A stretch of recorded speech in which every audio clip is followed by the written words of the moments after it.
Bismillahirrahmanirrahim. Assalamualaikum warahmatullahi wabarakatuh. Alhamdulillahi wa kafa. Wassalatu wassalamu ala rasulillahil mustafa wa ala alihi wa sahbihi wa man wafa. Amma ba'd. Fa ya ibadallah, usi nafsi wa iyyakum bitaqwallahi faqad fazal muttaqun. Fala tamutunna illa wa antum muslimun. Faqala ta'ala, ya ayyuhalladzina amanu taqullaha haqqa tuqatih wa la tamutunna illa wa antum muslimun. Wa qala ya ayyuhan nasu ittaqu rabbakumul ladzi khalaqakum min nafsin wahidah wa khalaqa minha zawjaha wa batha minhuma rijalan katsiran wa nisaa'a wattaqullaha alladzi tasaaluna bihi wal arham innallaha kana 'alaikum raqiba. Bapak Ibu sekalian, saudara-saudariku, jamaah kajian duha yang saya selalu bermohon pada Allah Subhanahu wa taala, semoga siapapun yang telah melangkahkan kakinya hadir di majlis ilmu ini, Allah muliakan keberadaan hidupnya dan diberikan rahmat serta keberkahan dalam titian kehidupannya sampai berpulang kepada Allah Subhanahu wa taala. Alhamdulillah, maafkan saya kalau agak sedikit terlambat karena ada beberapa proses yang harus saya lalui, ya, termasuk tadi saya sempat siapkan slide, ya, dan sempat rehat sejenak karena dari kemarin ini ada yang menarik, ya.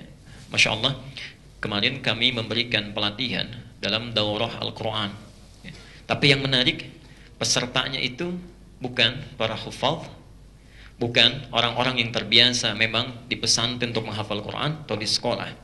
Tapi yang paling menarik, pesertanya adalah orang-orang yang bekerja di perusahaan, di pabrik. Anda bisa bayangkan, ya, orang aktivitas di manufaktur, kemudian membuat sebuah komunitas sampai mereka buat tempat tinggal yang khusus, ya, berdekatan satu sama lain. Itu kompak mereka, Masya Allah, dalam kesibukannya, dalam beraktivitasnya, masih menginginkan satu waktu untuk mempelajari, menghafalkan Al-Quran, ya. Dan itu bukan satu dua orang, tapi di bawah keluarganya, itu yang menarik. Ada sekitar 90 keluarga, ya, mereka membuat komunitas, direkatkan ukhuwahnya, lalu mereka berpikir apa yang terbaik yang bisa dilakukan. Anda bisa bayangkan saat weekend, kebiasaan orang kerja, capek, pengen istirahat, ya, kemungkinan diajak keluarganya itu untuk tamasya. Apalagi yang tempatnya tidak mudah, arahnya ke Bandung, ke Lembang, ada macet, kanan kiri juga macet. Tapi Masya Allah, niatnya berbeda-beda. Ada yang sibuk dalam kemacetan untuk bertamasya, untuk rekreasi. Tidak sedikit yang cuma ingin keluar ke jalan saja. Tapi orang-orang ini hebatnya, luar biasanya, dalam weekendnya, dalam macetnya, mereka teguh berangkat menemukan tempat untuk menghafalkan kitab Allah.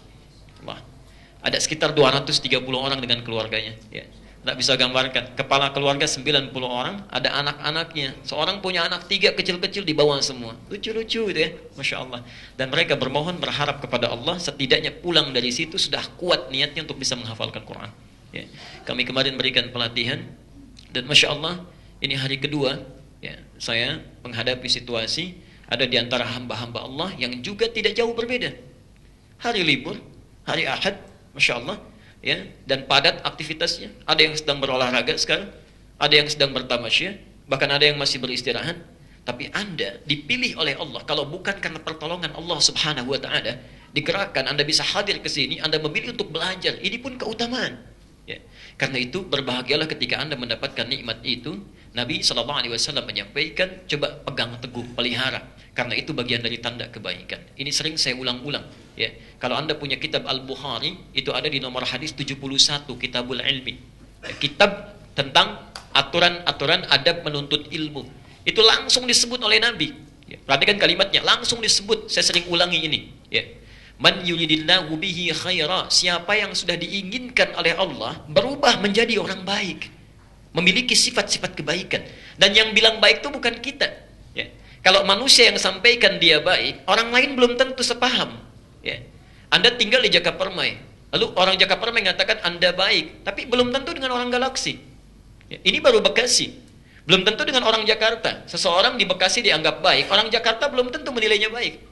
Tapi kalau Allah mengatakan dia orang baik, maka seluruh penghuni langit dan bumi akan mengatakan dia baik, ya. Nah, kalau seseorang diinginkan baik dalam pandangan Allah, may yuridillahu bihi khaira. Siapapun yang diinginkan oleh Allah berubah menjadi orang baik, memiliki sifat-sifat kebaikan.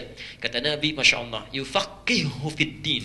Akan dibimbing dia, didorong, diantarkan, ditempatkan untuk mau mempelajari, memahami tentang tuntunan agamanya.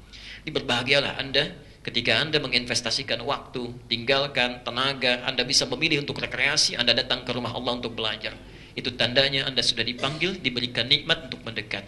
Nah, kalau Anda sudah ditempatkan di sini, hadir, tapi juga belum berniat untuk berubah, maka coba mohonkan kepada Allah. Dengan cara apa lagi mesti dibantu untuk berubah? Ya. Karena itu Bapak Ibu sekalian, mari kita berkonsentrasi. Kita coba untuk memahami kajian kita, karena pelajaran kita kata Al-Quran, itu langsung disebut dan langsung ditegaskan oleh hadis.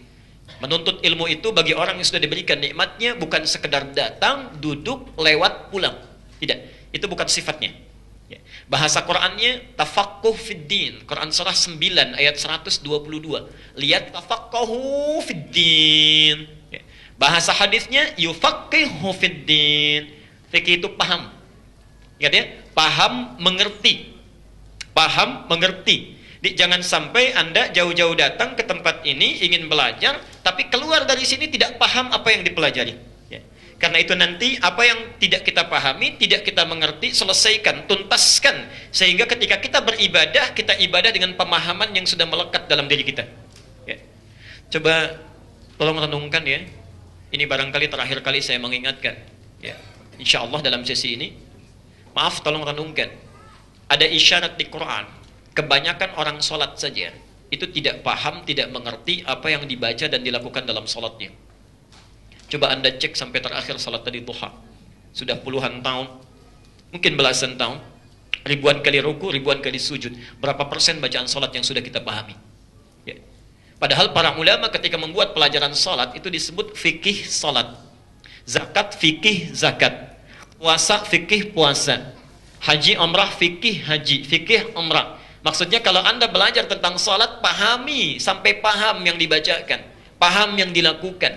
Bagaimana bisa khusyuk dalam salatnya kalau kita tidak mengerti yang dilakukan? Ya. Karena itu, mari kita berkonsentrasi. Semoga Allah memberikan kemudahan ya, pada kita untuk belajar. Saya mudah menerangkan, Anda mudah untuk mencerna, dan kita mudah untuk mengamalkan dalam kehidupan kita. Materi kita akan kembalikan kepada satu materi yang sudah lama ya kita sempat selingi dengan beberapa persoalan-persoalan ya, yaitu tentang as-sunnah an-nabawiyah ya, tuntunan sunnah dalam kehidupan Rasulullah sallallahu alaihi wasallam. Insyaallah mudah-mudahan Allah berikan kesempatan sebelum kita meninggal berpulang kita bisa meneladani kehidupan Nabi dalam seluruh aspek kehidupan kita ya. Dari mulai bangun tidur sampai dengan tidur kembali. Bagaimana cara bangun tidurnya Nabi? Ya, bagaimana cara Nabi ke toiletnya? Cara Nabi kemudian makannya, minumnya sampai tidur kembali. Ya. Saya ingin mengingatkan dari mulai awal secara cepat sampai terakhir di mana kita berhenti. Dan di situ kita akan memulai bahasan kita, insya Allah. Ya. Ini dalilnya. Ya. Kenapa kita mesti belajar as-sunnah nabawiyah? Saya sudah bahas. Ya. Anda bisa cek dan review kembali ya, rekaman yang barangkali sudah direkam. Ya. Quran surah ke-33 ayat 21. Laqad kana lakum fi Rasulillahi uswatun hasanah. Ingat ya, kalimat uswah bisa dibaca dengan dua cara. Bisa uswah riwayat Hafiz dari Asim, bisa iswah riwayat Qalun atau Warash dari Nafi'. Ya. Laqad kana lakum fi Rasulillahi iswatun hasanah. Boleh pakai iswah. Ya. Nah, hanya perbedaannya, perhatikan ini menarik ini. Ya. Sering saya tegaskan pula. Kalau kita gunakan uswah, harakatnya di atas di bawah. Di atas ya. Atas itu rafa' artinya tinggi. Atas itu rafa' tinggi. Di atas dhammah banyak kumpul. Alhamdulillah. Kalau di bawah ya, iswah, kasrah pecah kecil, khafad rendah ya. Kenapa kalimat ini bisa dibaca dengan dua cara, uswah dan iswah? Ingin menunjukkan kepada kita bahwa segala yang melekat pada diri Rasulullah, jangankan yang tinggi-tinggi, yang kecil pun bisa jadi teladan. Jangankan yang tinggi-tinggi, sifat sholatnya itu tinggi kalau mau persis seperti Nabi. Yang satu rakaatnya saja bisa 5 juz sampai 4 halaman. 5 juz 4 halaman. Dari Al-Baqarah, Al-Fatihah, Al-Baqarah sampai An-Nisa, itu satu rakaat. Yang tinggi-tinggi. Ya. Nabi, Rasul, akhlaknya mulia, karena hulukuhul Quran. dijamin masuk surga, bebas dari kesalahan, langsung tingkat tinggi surganya. Bersedia berkenan menunaikan tahajud yang sunnah, rakaat pertama sampai bengkak-bengkak. Sampai bengkak-bengkak 5 juz 4 halaman. Ya. Kita sampai hari ini bukan nabi, bukan rasul. Ya, Masya Allah, belum jelas akhlaknya, belum jelas surganya. Hisabnya masih menegangkan, amalan masih berantakan. Cita-cita paling tinggi ingin masuk surga Firdaus bersama Rasulullah sallallahu alaihi wasallam. Jangankan tahajud, salat subuh kesiangan. Ini persoalan. Ya, ini persoalan. Jadi kita mulai coba lihat, ya, bukan cuma salatnya, ya, bukan cuma ibadahnya, tapi senyumnya Nabi jadi teladan. Yang kecil-kecil. Cara makannya Nabi, cara jalannya Nabi, itu yang kita bahas. Ya. Bismillah. Afwan. Nah ini, ya, kita review sebentar. Bangun dari tidur untuk mengecek, ya. Jangan-jangan ada yang belum kita amalkan nih. Jangan-jangan ada yang belum kita amalkan. Bangun dari tidur, amalan Rasulullah sallallahu alaihi wasallam, ya. Kita bisa lihat hadis-hadisnya sudah saya cantumkan. Beliau saat bangun dari tidur tidak langsung berdiri. Ya. Tidak juga langsung berdiri, tidak langsung apalagi berlari jalan, tidak. Beliau duduk dulu. Ingat 4 sunnahnya, ya. 1, duduk dulu, ya. Kedua, mengusap bekas ngantuknya, hilangkan. Yang ketiga, baca doa, alhamdulillahilladzi ahyana ba'dama amatana wa ilaihin. Ingat, ya, ketika Anda mengatakan kalimat wa ilaihin nusyur, nusyur itu artinya beraktivitas, menyebar untuk kembali, balik lagi, ya. Misal saya katakan intasyaratil jama'ah min jami' al-ihsan, ya. Jamaah di Masjid Al-Ihsan menyebar, intasyara, ya, beraktivitas sesuai dengan profesinya. Nah, kalau saya menggunakan kalimat intasyara, artinya nyebar untuk balik lagi ke sini. Ya. Kapan-kapan saya panggil, datang lagi. Ketika kalimat Nabi mengatakan wa ilaihin nusyur, menggunakan hi kepada Allah, ya, seakan-akan ada kesan orang-orang yang bangun tidurnya akan beraktivitas, dia sudah berkeyakinan, komitmen kepada Allah, ya Allah, saya sekarang akan menyebar untuk mencari bekal untuk kembali kepadamu, pada Allah. Ya. Karena itu tidak pernah ada seorang muslim bangun dari tidurnya kecuali memanfaatkan setiap detiknya untuk jadi bekal pulang ibadah. Wa ma khalaqtul jinna wal insa illa liya'budun. Tolong pastikan, ya, bangun dari tidur ibadah. Dan yang keempat apa? Baca 10 ayat terakhir surah Al-Imran. Alhamdulillah. Sudah berapa ayat? Ya. Baik.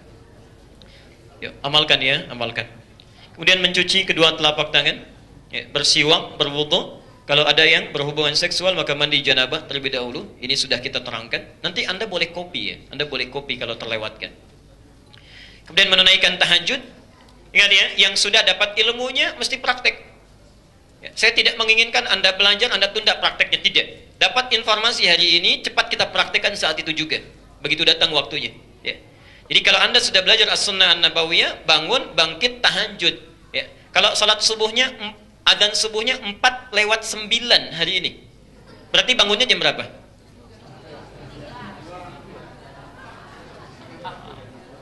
Baik. Adzan subuh jam 4:09, bangunnya jam berapa? Nah, kalau belum belajar materi ini, jam 4:09 begitu adzan bangun, silakan.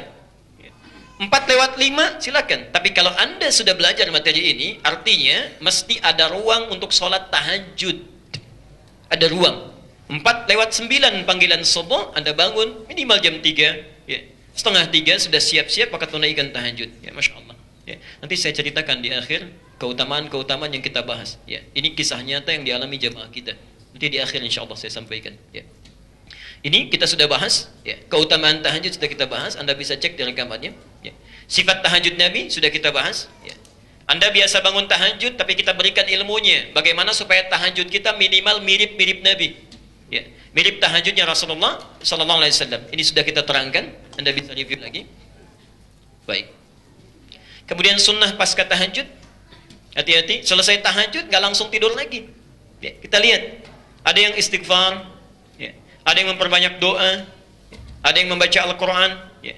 Artinya Anda mesti betul bagi waktu kapan Anda beraktivitas, kapan Anda tidur, ya. Istirahat sampai bangun lagi. Terus malam kita bagi 3 bagian. Ya. Sebagian untuk tidur, sebagian untuk sholat, ya. Sebagian terakhir di waktu sahar bisa Anda gunakan untuk beristighfar, berdoa, baca Quran, atau rehat sejenak. Ya. Bahkan para ulama nanti ada yang menulis dan sebagainya. Ya. Baik. Imam Asy-Syafi'i membagi malamnya pada 3 bagian. 1 untuk tidur, 2 untuk sholat, ketiga untuk menulis. 3 untuk menulis. Ya. Ini dalilnya, sudah kita bahas. Ini doa-doa sunnahnya, sudah kita ajarkan. Nah. Kemudian kita sudah selesaikan. Ya. Selesai Nabi SAW tahajud, ada yang berdoa, baca Quran, kemudian istighfar, sambil menunggu datangnya fajar, kemudian menunaikan salat sunnah sebelum subuh. Di sini kita selesai pembahasan kita. Hari ini kita akan masuk pada materi yang baru tentang sifat salat subuhnya Nabi SAW. Saya runtut, sudah bangun dari tidur, sudah, tahajud sudah, selesai tahajud sudah, ya ilmunya. Kemudian antara masuk adzan subuh kita sudah bahas, ya sifat salat sunnahnya Nabi 2 rakaat sebelum fajar, sebelum subuh sudah kita bahas. Dan hari ini kita akan uraikan sifat salat subuhnya Nabi SAW. Bagaimana beliau menunaikan salat subuh dan seperti apa kita mulai bisa mencontohnya.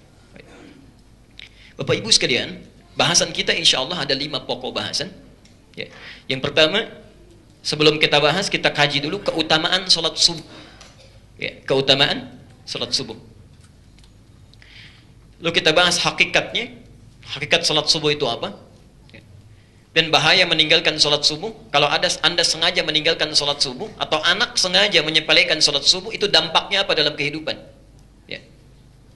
Kemudian baru kita pelajari sifat salat subuhnya Nabi SAW. Bagaimana beliau misal meminta sahabat untuk meluruskan saf. Bagaimana beliau memulai takbir. Surat apa yang dibaca oleh beliau dalam subuhnya. Ya, kira-kira bagaimana sifatnya. Ya. Dan yang terakhir, persoalan seputar salat subuh. Persoalan-persoalan apa yang sering muncul dalam salat subuh, ada yang kami siapkan untuk dibahas nanti, ada yang barangkali Bapak Ibu ingin tanyakan, bisa kita bahas. Ya. Kita bisa bahas misalnya masalah duduk, apakah iftirash atau tawarruk. Bagaimana dengan kunut, apakah dikerjakan atau tidak, dan sebagainya. Ya. Itu nanti sebagian persoalan ya, kita bahas sampai tiba masanya. Bismillah, mari kita percepat. Pembahasan pertama tentang keutamaan salat subuh. Mari fokus dengan saya mohon izin untuk berdiri sejenak. Bismillah. Bapak dan Ibu sekalian, ada anjuran, isyarat di dalam Al-Quran, lalu disederhanakan oleh para ulama, jika kita ingin menunaikan ibadah tertentu, maka sebelum dilakukan ibadah itu, keluarkan dulu keutamaannya. Ya. Rumus ini disebut dengan wa'dun namanya. Wa'dun.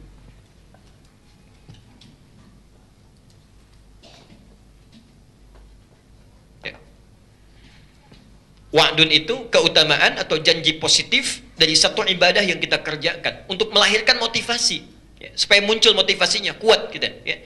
Karena kata Quran sendiri, tipikal manusia itu sulit melakukan sesuatu ya, sekiranya tidak ada manfaat atau keuntungan yang dia dapatkan.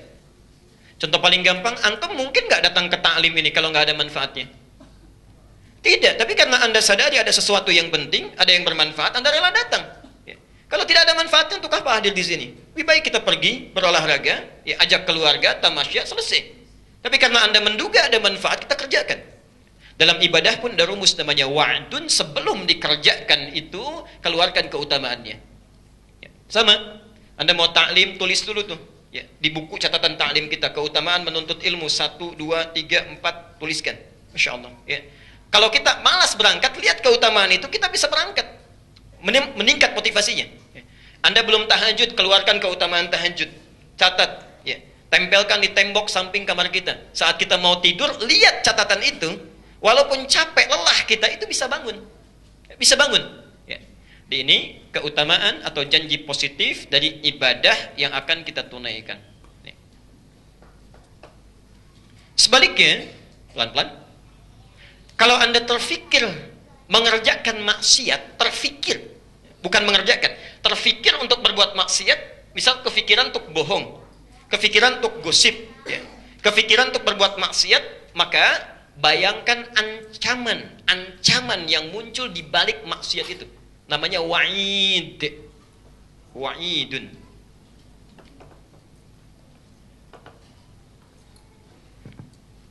Misal, ada seorang akan berdusta. Ya. Ketika dia akan berdusta, coba dia pelajari dulu ancamannya apa yang diancam oleh Allah saat dia berdusta. Wailul lil mukadzibin, kata Quran. Celaka bagi para pendusta.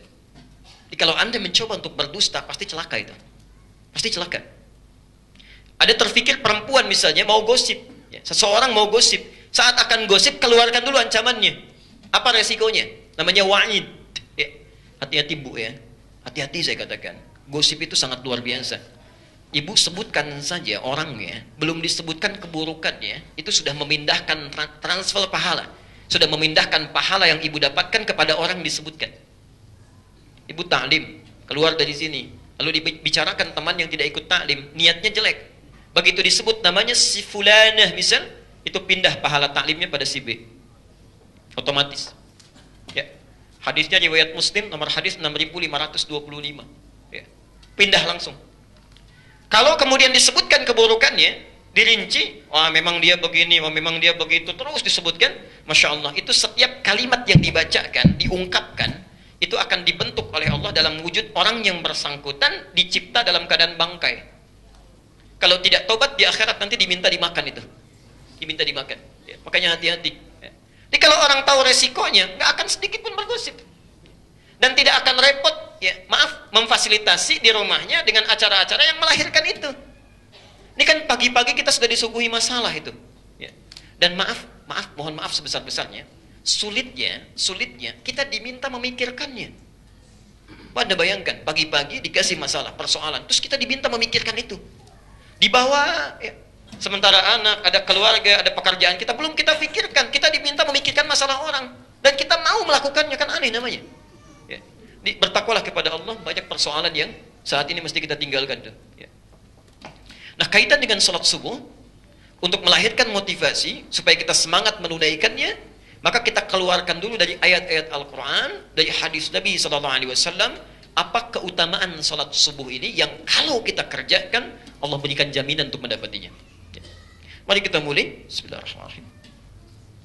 Satu, Bapak Ibu sekalian, sebelum kita masuk ke bagian yang pertama, memancarkan banyak kebaikan, saya ingin sampaikan dulu di Quran, satu-satunya salat yang disebut dengan dua nama, atau lebih daripada satu nama, itu cuma salat subuh.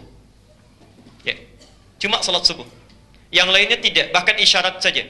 Isyarat, ya. Maghrib, walillahil masyriqi wal maghrib. Tapi bukan salat yang dimaksudkan. Al-Baqarah 115. Ya. Salat yang lainnya cuma sebutan nama satu, subuh dua. Subuh dua, asar satu nama, wal as, innal insana lafi.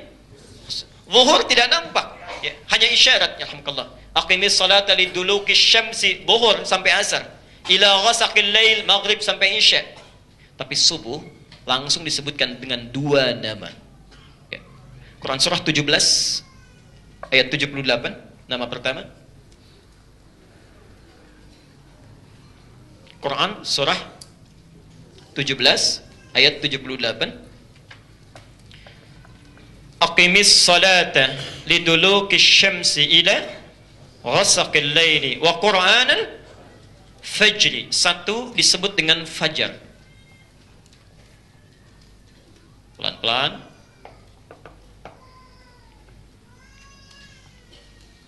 Yang kedua disebut salat apa? Pertama fajar, kedua salat apa? Ingat kaidah kita, kalau tidak tahu katakan Allahu a'lam. Kedua salat apa? Sampai sekarang tiap hari salat nggak tahu salat apa? Salat subuh. Tahu dari mana? Quran surah 81 At-Takwir 81 kalau dibalik berapa? 18, ayat ke-18. Was-subhi idza tanaffas. Subuh.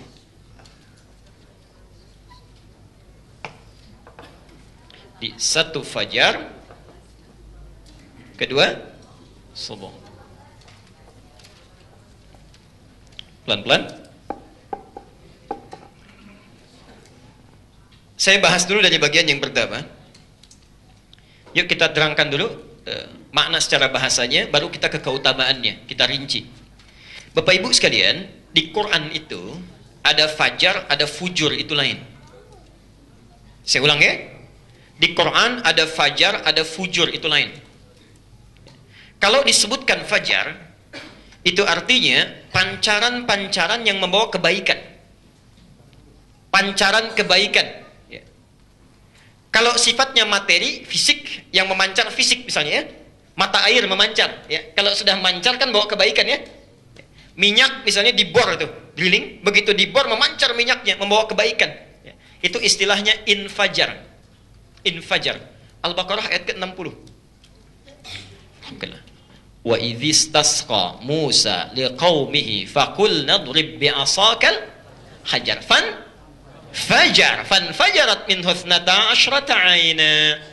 Kaumnya Musa ada 12 suku, minta kepada Musa, "Ya Musa, tolong berikan kami air." Supaya enggak ribut, masing-masing pengen minta setiap sukunya. Ada 12 suku. Maka Musa, Masya Allah, turun firman Allah, Musa menggerakkan tongkatnya Musa dipukulkan ke batu, keluar 12 mata air. Ya. Tongkatnya bapak dipukulkan ke batu, keluar air mata tuh. Ya. Capek-capek beli stik dipukul ke batu saat marah, pecah. Keluarnya air mata. Tongkat Musa keluar mata air. Masya Allah.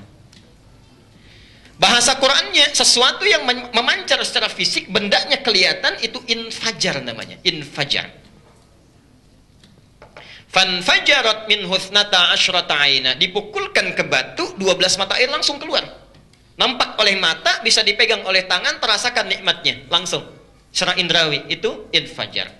Tapi kalau sesuatu yang memancar, ya, umumnya tak langsung kasat mata, tidak kelihatan. Ya. Gak langsung bendanya kelihatan. Nggak nampak, tapi terasa.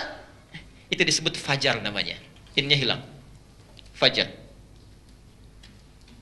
Salat ini kenapa dinamakan dengan salat fajar?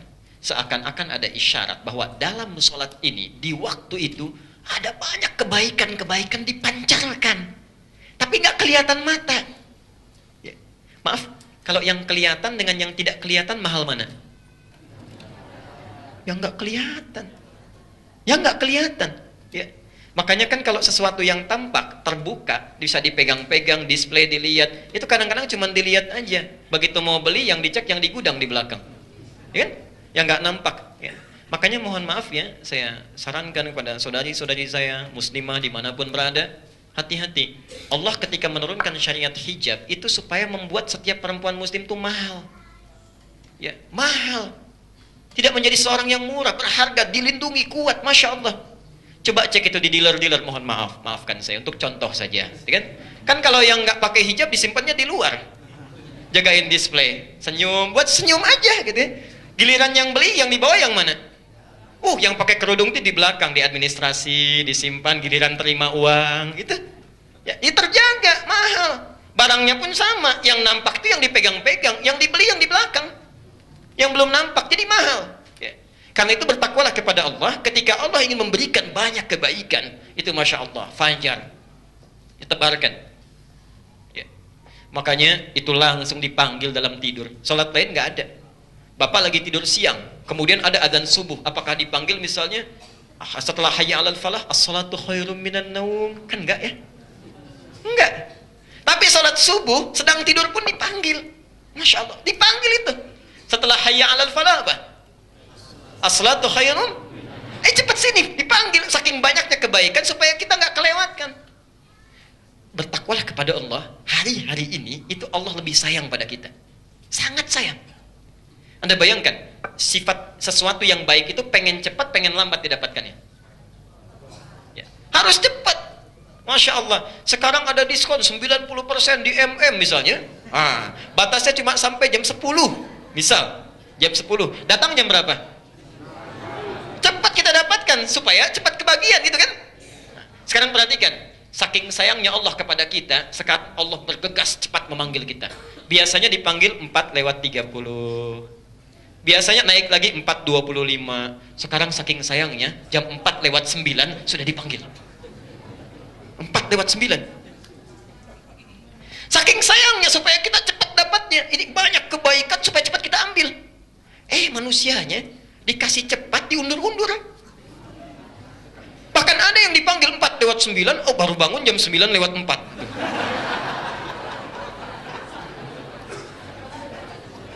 Itu pun masih nggak ingat.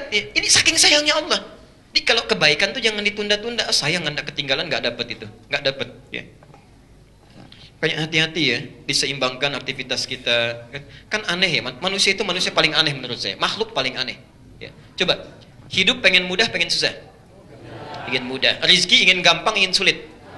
Gampang, Allah kasih gampang, kitanya nggak mau. Coba perhatikan kalimat Qur'annya, Al-Baqarah 185.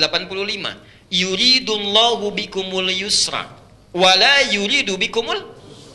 Kata Allah, Allah menginginkan kalian hidup mudah, tidak menginginkan susah. Ya. Jadi kalau kita hidupnya susah, yang salah bukan Allah, kita sendiri yang nggak mau mudah. Ya. Allah itu pengennya mudah. Gampangnya begini deh. Kalau Anda bangun menunaikan 2 rakaat sebelum subuh, itu kalau benar sholatnya, dunia ditundukkan. Muslim, nomor hadis 724. Raka'atul fajri khairum minad dunya wa ma fiha. 2 rakaat sebelum subuh lebih baik daripada dunia dan seisinya. Ditundukkan. Dikasih, kitanya nggak mau. Ya. Dipanggil oleh Allah 4/9. Diminta datang sebelumnya, nggak mau kita. Padahal sehari-hari, Allah, saya tidak paham ya. Ada rezeki yang sedikit di dunia, terus diperebutkan. Bahkan ada yang berselisih, berkelahi, macam-macam untuk memperebutkan yang sedikit. Memperebutkan yang sedikit. Dikasih yang banyak, nggak pada diminta. Kan aneh namanya. Dikasih yang banyak, gak pada diminta. Paling gampang begini ya. Ini kita akan temukan manusia paling aneh. Bukan di sini tapi ya. Coba, saya sering sampaikan contoh. Kalau dikasih pengumuman, DKM Al-Ihsan memberikan pengumuman, besok insya Allah hari Senin, yang sholat subuh di Masjid Al-Ihsan akan mendapat amplop masing-masing 500.000. Hanya untuk 50 orang pertama. Adzan subuh jam 4:09, datang jam berapa? Bukan cuma jam 2, saya yakin ada yang itikaf di sini. Nunggu. Yakin saya, ada yang itikaf. Cuma untuk dapat 500.000 tuh. Masya Allah. Banyak mana dunia dan seisinya dengan 500.000? Ya. Bayangkan, untuk 500.000 bisa itikaf. Kalau Anda pengen lihat, besok subuh berapa saf itu di sini? Dikasih dunia dan seisinya nggak pada datang, kan sayang. Aneh itu namanya. Ya. Pemilik rezeki siapa sih? Ya. Yang punya Allah. Kenapa kita nggak minta pada yang punya? Minta untuk dipercepat, takut didapatkan, masya Allah. Ya. Saya sering gambarkan, kalau kita punya uang, bisa beli mobil? Bisa. Punya uang beli. Kalau punya jabatan, bisa beli mobil? Nggak usah beli, mobilnya datang. Begitu naik meningkat jabatan, mobil dikirim. Makanya orang rela berlomba mendapatkan jabatan supaya mendapat kenikmatan dunia. Ada yang negatif sifatnya, tidak sedikit yang positif dapat. Yang hebat, nggak punya uang, nggak punya jabatan, bisa punya mobil. Karena dia punya Allah. Ini, ya minta. Dan punya Allah itu nggak capek Pak Bu, nggak capek demi Allah saya katakan. Punya uang beli mobil, begitu habis bensin beli sendiri, berangkat. Ganti oli sendiri, nyuci sendiri, dimasukin sendiri. Punya Allah, wah, ya Allah, mau berangkat, mobil datang. Tuh, gak usah beli. Habis bensin, ganti sendiri sama orang yang bawa mobil. Ya. Nyuci gak usah nyuci. Ya. Hari ini datang warna biru, besok datang warna kuning. Masya Allah. Gak capek. Nggak ada jemputan, keluar sebentar. Wah, tinggal tangan begini aja, tek. Nah, mobil turun. Dan nggak bayar. Masya Allah, ini punya Allah. Bayar pas turun. Ada yang bayarinnya, alhamdulillah. Tuh enaknya begitu. Di Anda kenapa tidak meminta? Nah, saat kita mau minta, sekarang kita tanya, ya Allah dari kapan diturunkan? Fajar. Turunkan. Apa keutamaannya? Nah, sekarang saya pelan-pelan dulu sebelum kita ke sini. Tapi ada juga pancaran keburukan. Lawannya dari fajar, namanya fujur. Fujurun. Fa jim waw ra. Quran surah 91 Asy-Syams ayat 7 sampai dengan 10. Di ayat 8-nya ada redaksi fujur. Ini fajar, lawannya fujur.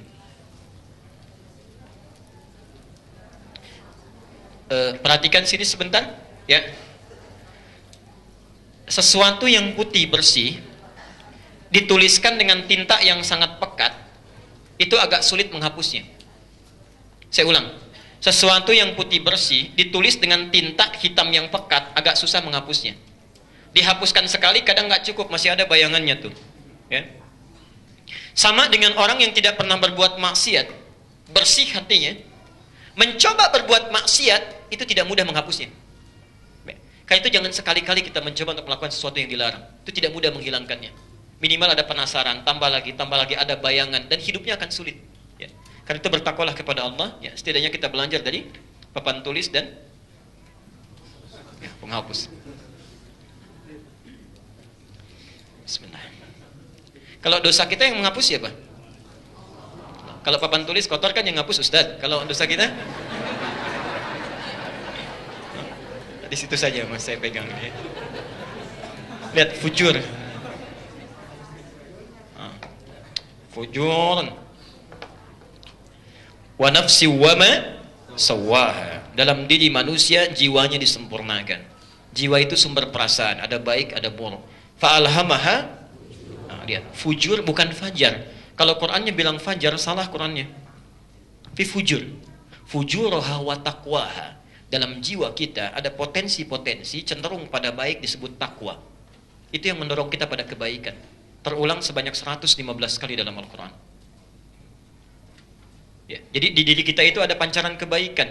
Ada sabar, tawadhu, ya, rendah hati, jujur, macam-macam. Itu yang membisikkan malaikat. Malaikat terulang sebanyak 88 kali dalam Al-Quran. Karena itu jangan heran kalau misalnya azan berkumandang, Allahu Akbar, hati kecil kita mulai mengatakan, cepat sudah azan, siap-siap. Pernah ada seperti itu? Cek ya, kalau nggak ada begitu berarti hati kita bermasalah itu. Betul, harus ada. Ya. Termasuk ketika seseorang melakukan keburukan, mau bohong, hatinya mengecam. Jangan lakukan, itu tidak benar. Berarti bersih itu hati kita itu. Ya, bagus dorongannya. Tapi kalau misalnya, maaf terhijab, sulit, ya, cepat berbuat maksiat, sulit merespon kebaikan, itu ada yang salah itu. Ada penyumbat di situ. Saat yang bersamaan, jangan dikira ada potensi yang kedua, cenderung memancarkan hal-hal yang buruk. Ya. Maaf, ada sabar, tapi juga ada marah. Ada jujur, juga ada dusta. Saat ada rajin, di sini pun ada malas. Hati-hati. Karena itu setelah saat adzan berkumandang, yang rajin mengatakan, malaikat membisikkan, cepat, siap-siap. Tapi bukankah selesai adzan, kadang-kadang bisikan muncul di hati yang lain. Baru adzan, belum qomat. Imamnya aja belum datang. Ya, qomatnya masih banyak, 15 menit subuh hari ini. Tenang aja. Itu dorongan ini. Siapa yang membisikkan? Setan. Setan terulang 88 kali dalam Al-Quran. Malaikat punya tugas terulang 88 kali dalam Al-Quran membisikkan kebaikan. Saat yang sama setan juga bekerja. Artinya seimbang itu. Kita punya pilihan. Nah, saat bisikan yang jelek itu memancar ke dalam tubuh kita, mengalir, misal marah itu potensinya disifat ya, dalam jiwa kita. Dipancarkan masuk ke mata, melotot, misal ya. Ke tangan mukul, ke kaki nendang, itu pancarannya disebut dengan fujur.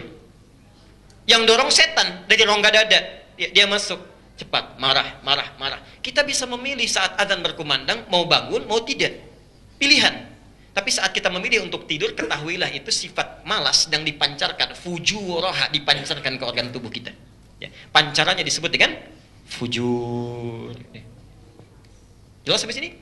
Baik. Kalau sudah jelas kita kembalikan. Pancaran kebaikan apa saja yang disampaikan kepada kita oleh Allah Subhanahu wa taala. Satu, salat subuh itu adalah di antara salat yang langsung disaksikan oleh para malaikat. Insyaallah. Dan enggak tanggung-tanggung malaikatnya. Malaikat siang dan malam, artinya semua malaikat. Ya. Salat kita dicatat, begitu Anda salat duha itu malaikat pun menyaksikan. Lihat, ya. Tapi enggak semua malaikat. Kan malaikat di pagi saja. Begitu Anda tahajud, malaikat malam saja. Masya Allah. Tapi saat Anda salat fajar, itu langsung bahasanya, bahasa Qur'annya menyebutkan, dipersaksikan, hadisnya merinci. Quran surah 17 ayat 78. Wa Qur'anal fajri, inna Qur'anal fajri kana masyhuda. Yang lain disebut salat subuh khusus disebut dengan Quran. Saya ulang ya. Semua salat yang fardu yang lain, ya, Dari mulai zuhur, asar, maghrib, isya itu disebut dengan salat. Aqimis salata. Quran surah 17 ayat 78. Aqimis salata liduluki syamsi ila ghasaqil laili, namanya salat. Tapi ketika menyebutkan subuh, fajar, itu disebut dengan Quran. Wa Qur'anal fajri. Masya Allah. Artinya bukan hanya gerakannya, bukan cuma salatnya, setiap bacaannya itu dipersaksikan oleh malaikat. Setiap bacaannya. Ya. Di apapun yang Anda baca, termasuk doa kita pun dipersaksikan oleh malaikat. Bukankah sering saya sampaikan dalam sholat ada 4 keadaan yang saat berdoa itu tidak akan ditolak doa kita kalau benar cara berdoanya. 1 saat berdiri, 2 saat rukuk, 3 saat sujud, 4 sesaat sebelum salam. Ini yang utama, belum tambahannya. Bukankah saat kita mulai takbir kita sudah berdoa? Iftitah itu ada 12 doa yang bisa kita bacakan. Al-Fatihah sudah berdoa, ruku berdoa sampai selesainya. Nah, keutamaan salat fajar itu, perhatikan keterangan Rasulullah sallallahu alaihi wasallam, Al-Bukhari nomor hadis 137. Ada, bisa kita lihat di atas. Muslim nomor hadis 632. Saya bacakan hadisnya ya. Kita langsung, Anda boleh lihat. Wa tajtami'u malaikatul laili wa malaikatul nahari fi salatil fajri. Wa tajtami'u, dan akan senantiasa berkumpul. Jadi ada ijtama'a, ada tajtami'u, itu berbeda. Kalau Nabi mengatakan ijtama'a, wajtama'at malaikatul laili misal, dan telah berkumpul, itu artinya cuma terjadi di masa Nabi saja. Sekarang nggak kumpul lagi. Ya. Kumpul di masa Nabi, begitu sekarang nggak mau kumpul lagi. Bosanlah umatnya Muhammad banyak maksiatnya, sekarang nggak mau kumpul lah, kata malaikat misal. Ya. Itu kalau ijtama'a. Tapi kalau menggunakan huruf ta atau ya, tajtami, kalau muannas pakai ta. Kalau mudzakkar pakai ya. Tajtami itu artinya setidaknya dalam bahasa Inggris punya 3 arti. Present, continuous, future. Dan akan selalu berkumpul. Setiap orang menunaikan salat subuh, malaikat akan selalu datang kumpul. Dan bahasa hebatnya bukan malak tapi malaikah. Ada malakun, ada malaikah. Ya. Ma hadza basyara in huwa illa malakun karim. Ini bukan malaikat, ini bukan manusia, tapi seorang malaikat yang mulia. 1 disebut malak, kalau banyak disebut malaika. Tolong bedakan ya, ada malakun, ada malaika. Kalau malak ini 1, malakun 1 orang.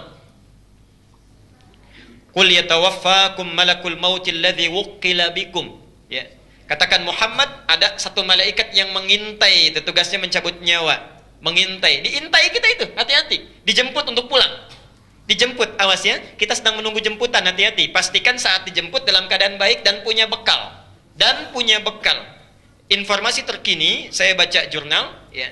Informasi terkini, setiap 1 detik itu lahir 3 orang manusia. Setiap 1 detik. 1 second lahir 3 orang.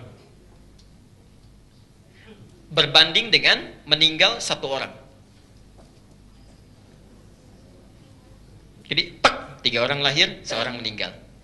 3 lahir, 1 orang dijemput. Muter aja tuh kerjaan malaikat, muter diambil. Masya Allah. Saya waktu dari Bintara kuning benderanya, pulang ke PTM kuning. Masya Allah, kemarin ke Aridha setelah Jumatan ditahan dulu, jupanya ada yang dijemput lagi. Aridha tuh informasinya itu di BSK di situ tuh, ya. Maksud saya nggak tahu sekarang muter kemana malaikatnya, mungkin ke sini tuh. Ya. Tiap detik itu pulang. Tinggal nunggu giliran, dan sifatnya misteri, kapan saja bisa pulang, bisa diacak sifatnya. Ya. Jadi kakeknya masih sehat, cucunya yang pulang duluan, bisa terjadi. Karena itu bertakwalah kepada Allah, siap-siap. Kata para ulama begini, kalau Anda ingin selalu baik, bayangkan saat akan berbuat salah, saat itu kita meninggal. Ya. Begitu Bapak mau tanda tangan proyek yang tidak jelas, sudah disodorkan di meja, sudah ada. Ya, begitu mau tanda tangan gerakan pena, bayangkan saat tanda tangan meninggal. Ya.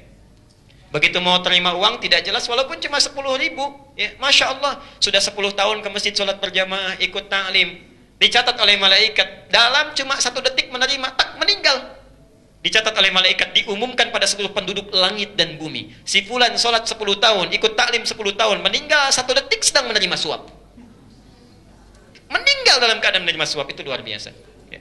Siap-siap ya, pastikan bekal pulang kita banyak ya, siap, supaya enak pulangnya. Kalau pulang kan enak ya, enak pulang itu. Dari dulu begitu, kalimat bahasa Indonesia juga begitu. Sering saya ibaratkan, ilustrasikan. Ya. Maaf, waktu mudik kemarin pulang, senang tidak? Senang, pulang ketemu keluarga, dapat makanan baru. Ya. Anak-anak sekalian, Pak Guru sekarang nggak bisa datang, kalian boleh pulang. Senang tidak? Senang, Masya Allah. Ya. Bapak Ibu sekalian, besok kita akan pulang menghadap Allah. Ya. Kan orang meninggal menghadap Allah, pulang ke rahmatullah ya. Ya. Besok kita pulang menghadap Allah. Senang tidak? Tuh, hati-hati, dari wajah udah kelihatan. Ya. Mau bilang senang takutnya besok gitu. Nggak bilang senang ya pulang juga ya. Pasti nih, hati-hati ya. Ini tugasnya malaikat maut. Ya, malaikat maut. Dan saya perlu tekankan karena ada cerita-cerita yang tidak tepat sampai kepada kita. Bahkan orang saking solehnya, zikirnya bagus, bisa menunda malaikat maut. Ya. Sedang zikir, khusyuk-khusyuknya datang malaikat maut. Ntar dulu saya mau selesaiin. Ya, selesai zikir baru cabut. Ya nggak bisa begitu. Ketentuan di Al-A'raf ayat 34, "Idza jaa ajaluhum la yastakhiruna sa'ata wa la yastaqdimun." Sudah, kalau sudah tiba ya pilihan, nggak bisa maju, nggak bisa mundur. Tapi kalau banyak namanya malaikat. Masya Allah. Pak, Bu, saat sholat subuh, biasanya safnya paling banyak berapa saf? Itu di tempat antum, tempat saya enggak. Misal, ya, misal. Tapi umumnya, kadang-kadang 1, 2, ya. Kadang imamnya masuk sendiri, tunggu, gitu kan? Sekomat sendiri, sholat sendiri, pulang lagi sendirian, ya. Dalam keadaan sendirian itu, kasat matanya, kelihatannya nggak ada orang. Tapi bahasa hadisnya, itu malaikat sedang berkerumun. Saya datang bawa uang 1 miliar, untuk saya kasih ke orang yang ada di masjid. Masya Allah. Kalau yang ada di masjid 20 orang, berarti masing-masing menerima berapa? Ya? 50 juta, masing-masing. Kalau cuma ada 10 orang, menerimanya berapa? 100 juta. Kalau cuma seorang, dapatnya berapa? Berbahagialah imam masjid yang sendirian ke masjid, ada di masjid, itu semua keberkahan masjid diberikan untuk dia sendirian, yang lain nggak dapat. Ya. Maka yakinlah saat kita ke masjid itu, kata Nabi, wa tajtami'u malaika, malaikatnya banyak, bukan cuma satu, datang banyak. Masya Allah. Nggak tanggung-tanggung, malaikatul lail yang tugas malam dengan malaikatul nahar yang tugas siang itu kumpul, mendekat kepadanya. Kalau malaikat sudah kumpul, Masya Allah, itu kemungkinan cuma 2. Kalau tidak mengaminkan doa, memohonkan istighfar kepada Allah, cuma 2. Makanya Anda rugi, kehilangan sholat subuh berjamaah, kehilangan sholat subuh, itu Masya Allah, Anda kehilangan istighfar yang disampaikan malaikat, plus permohonan doa untuk mengabulkan apa yang Anda sampaikan. Ya. Saya beri contoh begini, ini nyata ya, ta'lim pun, Anda ikut ta'lim sekarang, ya. Itu disebut oleh hadisnya, malaikat langsung mengikuti, membentangkan sayapnya, memberikan ridha. Disebut di 3 kitab hadis utama. Di hadis Muslim nomor hadis 1389, At-Tirmidzi nomor hadis 2862, kemudian di Ibnu Majah nomor hadis 219. Perhatikan kalimatnya. Ini boleh Anda praktekkan ya, dan sering saya sampaikan. Wa innal malaikata, dan setiap penuntut ilmu mau berangkat sampai dia nanti pulang lagi, itu malaikat membentangkan sayapnya. Ridwan li talibil ilmi, memberikan ridha bagi para penuntut ilmu. Saya tadi sampaikan kalau malaikat sudah turun memberikan ridhanya, satu di antara 2, mengaminkan doa. Ini saya mau cerita, saya tidak tahu ikhwah kita datang tidak ya hari ini. Hari Sabtu yang lalu, malam Sabtu tepatnya, kami undang untuk cerita. Ada di antara jemaah kita yang rajin ikut ta'lim, bergabung bersama kita semua. Masya Allah, satu kali saya menerangkan tentang manasik haji. Manasik haji. Kita beli miniatur Ka'bahnya di Masjid Al-Ihsan di PTM, kemudian kita lakukan ta'lim. Itu beliau saat tepat proses tawaf, latihan tawaf, sa'i, begitu melihat Ka'bah itu berdoa. Yang lainnya rekam, foto, lihat, catat, ini tidak. Beliau menangis, dalam tangisannya bermohon kepada Allah, dalam sepinya, gak perlu orang tahu. Ya Allah, ya Allah, saya tidak tahu bisa haji atau tidak, saya tidak punya tabungan, saya tidak punya materi dan sebagainya. Menangis, melihat seakan-akan saya ada di Ka'bah, minta kepada Allah. Ternyata itu sampai ke arsy itu. Masya Allah, sampai kepada Allah, diaminkan oleh malaikat. Pulang dari situ dibacakan ayat haji, dibacakan. Qadar Allah, seminggu sebelum ditutup pemberangkatan haji, itu tiba-tiba datang orang Allah kirimkan pada seseorang, berangkat dia, itu disampaikan, mana Pak paspornya katanya. Bapak haji sekarang, sepekan sebelumnya, dan haji plus seminggu sebelumnya. Itu cerita beliau, ketemu ya sambil, Masya Allah, sepekan. Saya bilang, kemana aja? Ustaz, saya kemarin haji katanya, Masya Allah. Alhamdulillah. Ya, itu minta, saat ini minta. Bayangkan Allah tiap waktu di subuh hari, ya, menggerakkan malaikat untuk menunggu siapa yang memohon, siapa yang ingin diampuni dosanya. Ya. Saya sudah sejam bicara ini. Ada yang tidak punya dosa di antara kita sekarang? Tidak ada. Ya. Boleh angkat tangan yang nggak punya dosa? Yang sedikit? Yang banyak?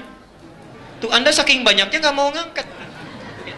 Minimal pikiran kita sudah salah, ya. Sudah dipikirkan dari pikiran kita. Ustaz, tadi kok pecinya begitu ya? Kok jubahnya? Itu baru pikiran tuh. Ya. Belum yang lainnya. Ya. Di bertakwalah tiap hari diturunkan subuh. Ya. Ini bagian yang pertama.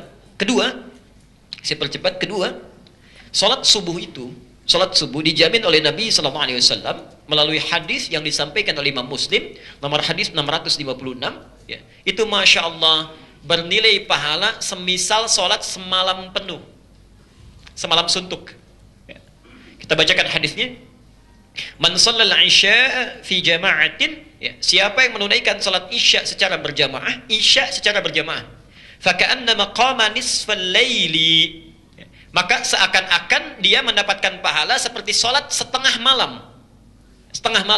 Ya. Kalau malam itu misal ada 12 jam misal saja, maka dia dapat pahala seperti salat 6 jam berturut-turut. Tapi salat isyanya berjamaah, bukan sendirian. Maka Anda rugi kalau semalam Anda diberikan pahala dapat setengah malam dengan sholat isya berjamaah, Anda tinggalkan, Anda kehilangan itu. Ayo yang merasa tadi masih punya banyak dosa, cari amalan untuk menyeimbangkan. Sehingga dengan amal soleh kita kerjakan, yang jelek ditutup. Apalagi kalau dengan tobat kita lakukan, hilang yang jelek, yang baik muncul, bekal dapat. Ya. Makanya kata para ulama, jika Anda tidak mampu berlomba dengan orang soleh memperbanyak kebaikan, setidaknya berlombalah dengan para pendosa untuk banyak beristighfar dan bertobat kepada Allah Subhanahu wa taala. Itu rumusnya. Ya. Tapi yang paling menarik, wa man shallas subha fi jama'atin faka'annama shallal laila kullahu. Siapa yang menunaikan salat subuh berjamaah, syaratnya berjamaah, maka seakan-akan dia mendapatkan pahala salat semalam suntuk. Semalam suntuk, Masya Allah. Ayo, ketinggalan rugi Anda, tinggalan rugi. Ya. Bisa ada yang sholat semalam suntuk, sholat terus gitu. Ya. Kalau Anda nggak bisa, setidaknya jangan tinggalkan subuh berjamaah, sayang. Nah, kelihatannya nggak sekarang. Ingat ya, kalau ibadah itu pandangannya iman. Ya. Kalau dunia itu ilmu. Jangan ditukar ya, jangan ditukar. Misal, ini apa? Spidol, ya ini spidol, ini gelas, ini teh. Nah, kenapa bisa kita simpulkan ilmu? Ilmu, sesuatu yang nampak dalam pandangan seketika dibuktikan itu ilmu namanya. Sesuatu yang belum tampak tapi diyakini itu iman namanya. Iman nanti pembuktiannya di akhirat. Kalau ada dunia cuma panjar saja, ya. Cuma panjar saja. Ya. Maka maaf, nanti bisa kelihatan besok siapa yang menyesal, siapa yang tertunduk menangis. Ya. Ayo perbanyak, kalau sudah paham banyak kesalahannya tutupi dengan amal soleh. Perbanyak. Kita percepat. Ya. Salat subuh dijamin oleh Rasulullah SAW sebagai satu amalan, ya, satu amalan yang disebut Nabi langsung mengantarkan ke surga, ya, mengantarkan ke surga. Dan kalau diteruskan menjadi hijab dari neraka, ya, jadi mengantarkan ke surga, hijab dari neraka. Nanti kita lihat cara membaca hadisnya, ya, cara membaca hadisnya. Ada di Al-Bukhari nomor hadis 574 dan Muslim nomor hadis 635. Saya bacakan hadisnya. Man shallal bardaini, siapa yang konsisten menunaikan salat saat datangnya dua dingin, ya, barat itu dingin, ya. Kalau yang dingin biasanya kapan waktunya? Subuh, ya. Awal pagi dengan akhir siang kan? Kalau di Timur Tengah itu mulai dingin itu datang awal subuh dengan asar menjelang maghrib, itu mulai dingin, ya. Kayaknya Anda kalau umrah ke Madinah salat menjelang maghrib kan sudah berbeda ya. Cuacanya sudah masuk mulai agak dingin. Nah itu bardaini itu subuh dengan asar. Kata Nabi, orang yang konsisten menunaikan salat subuh dan asar, dakhalal jannah, dijamin oleh Allah masuk surga dia. Masuk surga. Masya Allah. Masuk surga, gak main-main. Ya. Tapi ini mesti ditafsirkan ya. Nanti orang salah menyimpulkan. Oh kalau begitu saya salat subuh aja sama salat asar kan? Kan pasti masuk surga. Nah itu nggak tepat, tidak tepat. Maksudnya begini, maksudnya Bapak Ibu sekalian, kalau matahari terbit itu kapan? Pagi kan? Mulai dari subuh cahayanya terpancar kan? Ya, mulai dia naik sampai tiba sampai dia terbit. Nah, kalau terbenam kapan? Mulai menjelang asar sampai maghrib kan? Dulu orang-orang Majusi itu kalau ingin beraktivitas, dia mulai memasrahkan, minta bertawakal pada Tuhannya, benda-benda langit khususnya matahari. Di sebelum terbit mereka sudah menghadap ke matahari. Ya, subuh sudah minta kepada benda, mohon ditunjukkan, dimudahkan dan sebagainya. Begitu tenggelam, minta lagi supaya diberikan keberkahan. Maksud hadis ini bukan sekedar sholat, tapi orang-orang Islam itu bedanya dengan non-Muslim. Sebelum beraktivitas, saya ulang, sebelum beraktivitas, maka dia menghadap Tuhannya, bukan benda, bukan macam-macam. Jadi orang Islam itu kerjanya bukan motif karena benda, bukan mengagungkan karena jabatan, bukan karena penghasilan, tapi dia berangkat menghadap kepada Allah, meminta kemudahan dalam pekerjaannya. Karena itu kenapa disebut salat subuh? Ini yang belum saya jelaskan. Satu fajar, kedua apa? Subuh. Kenapa disebut dengan subuh?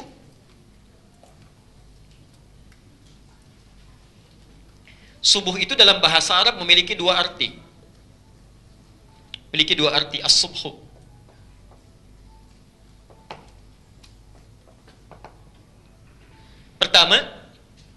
Pertama, rencana yang sudah disiapkan, ya, rencana yang matang yang sudah disiapkan. Ya.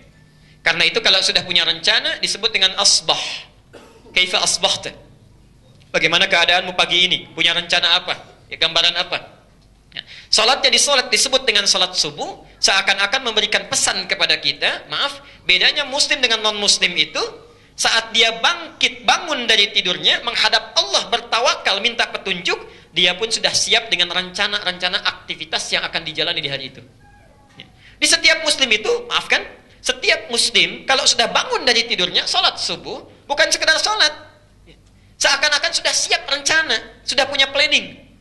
Jam 7 saya ada di mana? Jam 8 saya kerjakan apa? Jam 12 saya berada di tempat apa? Terus punya rencana dalam seharinya. Ya. Itu tidak tepat kalau ada orang Islam beraktivitas nggak tahu apa yang mau dikerjakan. Ya. Pak, nanti jam 10 ada di mana ya? Oh, saya kurang tahu ya, nanti coba saya pikirkan dulu. Repot itu. 10 mau mikir, susah. Maka subuh pertama. Jadi Anda fajar menghadap Allah, rencana sudah siap, seakan-akan begini urutannya. Anda siapkan rencana, ini pekerjaan saya. Sebelum Anda kerjakan, bawa kepada Allah. Ya, dalam sholat, mohonkan diberikan kemudahan, kenikmatan, kenyamanan. Minta. Orang Majusi minta kepada benda, pada matahari. Anda minta kepada pencipta matahari. Ya. Orang minta kepada benda, ya, bisa. Sekarang tidak pada matahari, ada pada patung, pada hewan, pada macam-macam. Kita minta pada pencipta seluruhnya, minta kemudahan. Ya. Makanya sunnahnya dari Nabi, para sahabat dan sebagainya. Nanti kita akan lihat, selesai sholat subuh, itu tidak langsung berangkat. Ada yang zikir dulu, ada yang nunggu bahkan sampai syuruk, macam-macam. Ya, Masya Allah. Yang kedua, subuh artinya gerakan pertama yang dilakukan. Gerakan pertama yang dilakukan, pionir lah, awal. Gerakan pertama yang dilakukan, pionir, awal.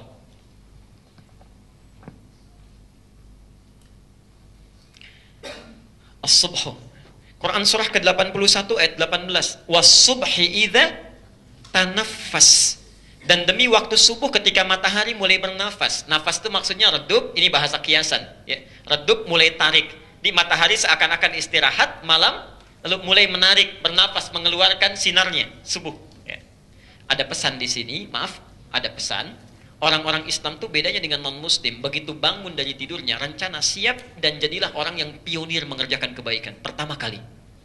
Jangan keduluan. Ya. Ada taklim, cepat datang di awal. Ya. Ada peluang, cepat kejar. Pekerjaan yang baik, cepat kejar. Lakukan, datang di awal. Orang-orang yang selalu datang lebih dini itu cepat mendapat kebaikan dengan yang terlambat. Ya. Ini pesannya. Awas, hati-hati, sholat subuhnya rajin, tapi kalau lihat peluang selalu terlambat. Itu bukan aplikatif subuh itu. Subuhnya nggak pernah ketinggalan, tapi kerjanya terlambat, ya, dapat proyek yang bagus terlambat, ya, pekerjaan selalu tertunda. Nah, itu bukan subuh namanya. Jadi kita sudah punya rencana, siapkan, minta kemudahan pada Allah dan datang lebih awal, ya. Itu poinnya. Nah, orang-orang yang menjaga itu, jadi berangkat minta kepada Allah kemudahan, pulang pas asar kan rata-rata. Anda kalau pulang kerja jam berapa? Jam 4, jam 5 kan asar itu. Asar. Maka dia kembali menunaikan salat asar, menghadap kepada Allah, menyerahkan semua ikhtiarnya. Non-muslim datang menyerahkan kepada apa yang dia sembah. Ada yang menyembah matahari, dia menghadap pada matahari. Anda kembali kepada Allah. Makanya pada para ayah, saya agak cerewet di sini. Mohon maaf Pak ya. Mohon sebesar-besarnya. Kalau tempat tinggal Anda dekat dengan masjid, usahakan sebelum pulang ke rumah mampir ke masjid. Selesai kerja. Salat 2 rakaat tahiyatul masjid. Kemudian Anda mohonkan kepada Allah, sampaikan, ya Allah, hamba telah berikhtiar. Engkau berikan nikmat tangan, hamba kerjakan pada yang halal. Engkau berikan nikmat kaki, hamba langkahkan pada yang halal. Semua hamba kerjakan karenamu ya Rabbal Alamin. Kalau dengan semua ini engkau bisa mudahkan hidup kami ya Allah, maka mohon turunkan rezeki yang halal. Berikan keberkahan, minta. Yang di rumah gak usah tahu. Dan gak usah SMS dulu, mah papa mau ke masjid dulu ya. Karena anak harus bikin status lagi, sedang di masjid misalnya. Repot itu. Gak usah. Minta ya. Itu begitu turun ke enak itu. Gak percaya silahkan Pak, minimal hati kita tenang ya. Itu mengurangi kegelisahan. Begitu Anda masuk masjid, beda. Masjid dengan rumah lain beda ya. Anda pulang dari kantor, masuk ke rumah bisa gelisah, masuk masjid tidak. Begitu sholat, tenang. Jadi saat ke rumah itu suasananya suasana tenang, gak banyak masalah gitu ya. Dan di rumah pun enak menantinya. Anda jangan bayangkan, saya kalau pulang ke rumah itu Masya Allah, jangankan istri saya, anak saya yang baru 2 tahun ternyata sudah nunggu Pak ya. Saya berikan kepada Anda 15 jam dalam sehari, 15 jam ya, Masya Allah. Saya punya waktu 9 jam, saya tidur 3-4 jam. Selebihnya saya bagi, saya jawab pertanyaan orang dari luar. 2 jam lagi saya koreksi diri, kita tobat, kita lihat ada nggak yang disampaikan belum kita amalkan. Lalu kita catat, pelan-pelan kita tangisi diri kita. 2 jam saya berikan untuk anak saya. Anda tahu apa yang terjadi? Begitu saya datang, tidak ada yang membukakan pintu, nggak boleh semua, kecuali anak kami. Ditunggu, dibuka. Apa yang terjadi begitu dibuka? Buya, dia tidak akan panggil ustadz, bukan panggil apapun. Dia hanya panggil ayah saya yang datang. Dia peluk. Kalau dulu bawa bola, itu ditunggu itu. Ya, saya biasa pulang malam, dia rubah kebiasaannya. Siang-siang dia tidur panjang, malam dia tunggu bangun. Begitu saya datang jam 9, setengah 10 sudah dibuka. Ya, main bola yuk katanya. Itu nunggu-nunggu, Anda bayangkan 8 jam. Sekarang lain. Uminya yang ceritakan, Buyanya kerja gini, ngajar macam-macam, Masya Allah. Begitu pulang sekarang lain. Buya, ditarik, ya sini, makan dulu Gi, biar sehat katanya. Selesai kita dibawa lagi ke kamar. Ya sini, berbaring, kakak pijitin. Lalu mulai naik ke kaki, dia pijitin, dia angkat. Sudah selesai, ya Buya bobo Gi, dan besoknya istirahat katanya, sehat. Baru saya cium, baru anak itu tidur. Nunggu Pak, nunggu. Kadang-kadang Anda punya anak, punya keluarga, ada istri, dia sudah nunggu di rumah 8 jam lebih bahkan untuk bercerita sesuatu, menyampaikan satu pesan. Anda pulang dengan kesibukan, begitu mau disampaikan Anda katakan, nah udah nanti aja, itu gampang. Itu sakitnya di mana itu? Luar biasa itu, tunggu-tunggu. Insya Allah. Itu luar biasa menurut saya. Ya.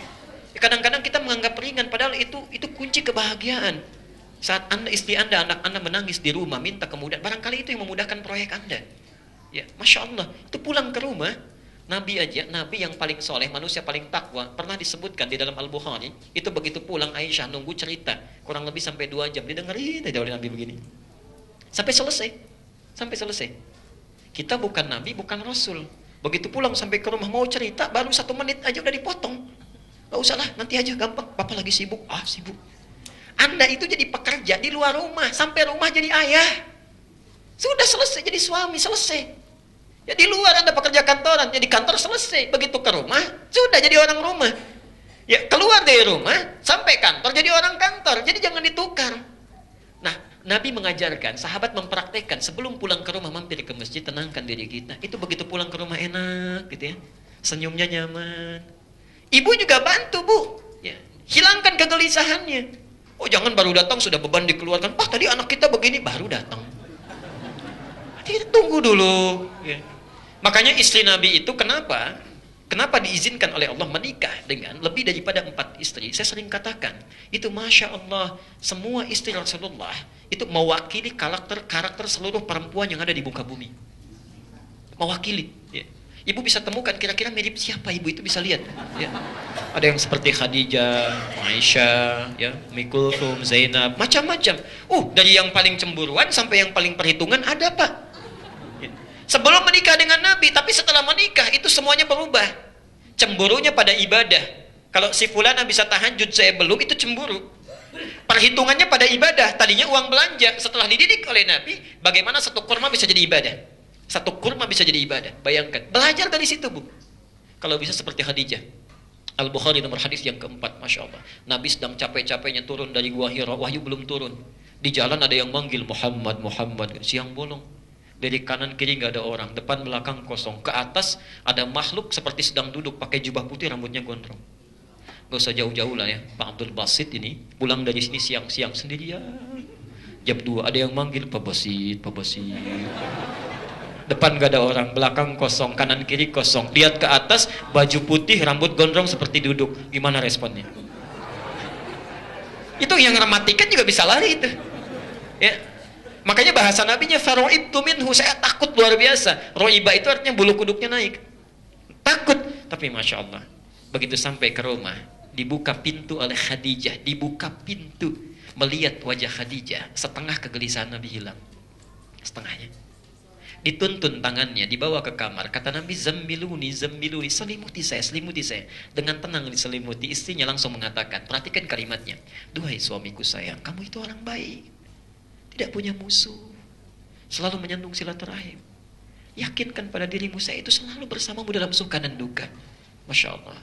Hilang itu. Tenang, dengar kalimatnya aja. Tiba-tiba turun wahyu. Ya ayyuhal muddathir, kum fa'anzir, wa rabbaka fakabbir. Itu kisahnya. Ibu sudah sampai mana itu? Ya, kalau ibu sudah mirip-mirip Khadijah, suami pulang lihat ibu sudah tenang, itu Khadijah itu ya. Tapi kalau lihat ibu jadi pesimis situasi, itu bermasalah. Ya. Apalagi yang pulangnya telat, tunda-tunda gitu ya. Itu berarti ibu yang pikirkan, silahkan ya. Baik, yang terakhir saya tutup dulu di sini, terus kita jawab beberapa pertanyaan ya. Yang terakhir, keutamaan salat. Kita belum mulai salatnya ini, baru keutamaannya saja. Ya. Yang terakhir, dijamin berada dalam jaminan Allah Subhanahu wa taala. Ya. Dijamin oleh Allah. Kalau sudah dijamin oleh Allah ya sudah. Ya. Kalau sudah dijamin oleh Allah dalam kebaikan, sudah tidak ada yang bisa menghilangkan kebaikan itu, tidak ada yang bisa meruntuhkannya bahkan mengelak darinya. Tidak. Hadisnya riwayat Muslim nomor hadis 163. Man shalla salatas subhi fahuwa fi dhimmatillah. Siapa yang menunaikan salat subuh dengan konsisten dia tunaikan, maka dia dijamin dalam genggaman Allah, dijamin oleh Allah. Kalau Allah sudah jamin, gak usah tanya. Ya, sulit jadi mudah, ya, berat jadi ringan, segala terbuka, rezeki datang. Itu fi dhimmatillah. Tapi kok Ustaz banyak yang salat subuh tapi kok nggak dapat juga jaminannya? Ya, susah tetap susah, rezeki terhambat. Apa yang salah? Nanti kita pelajari cara salatnya Nabi.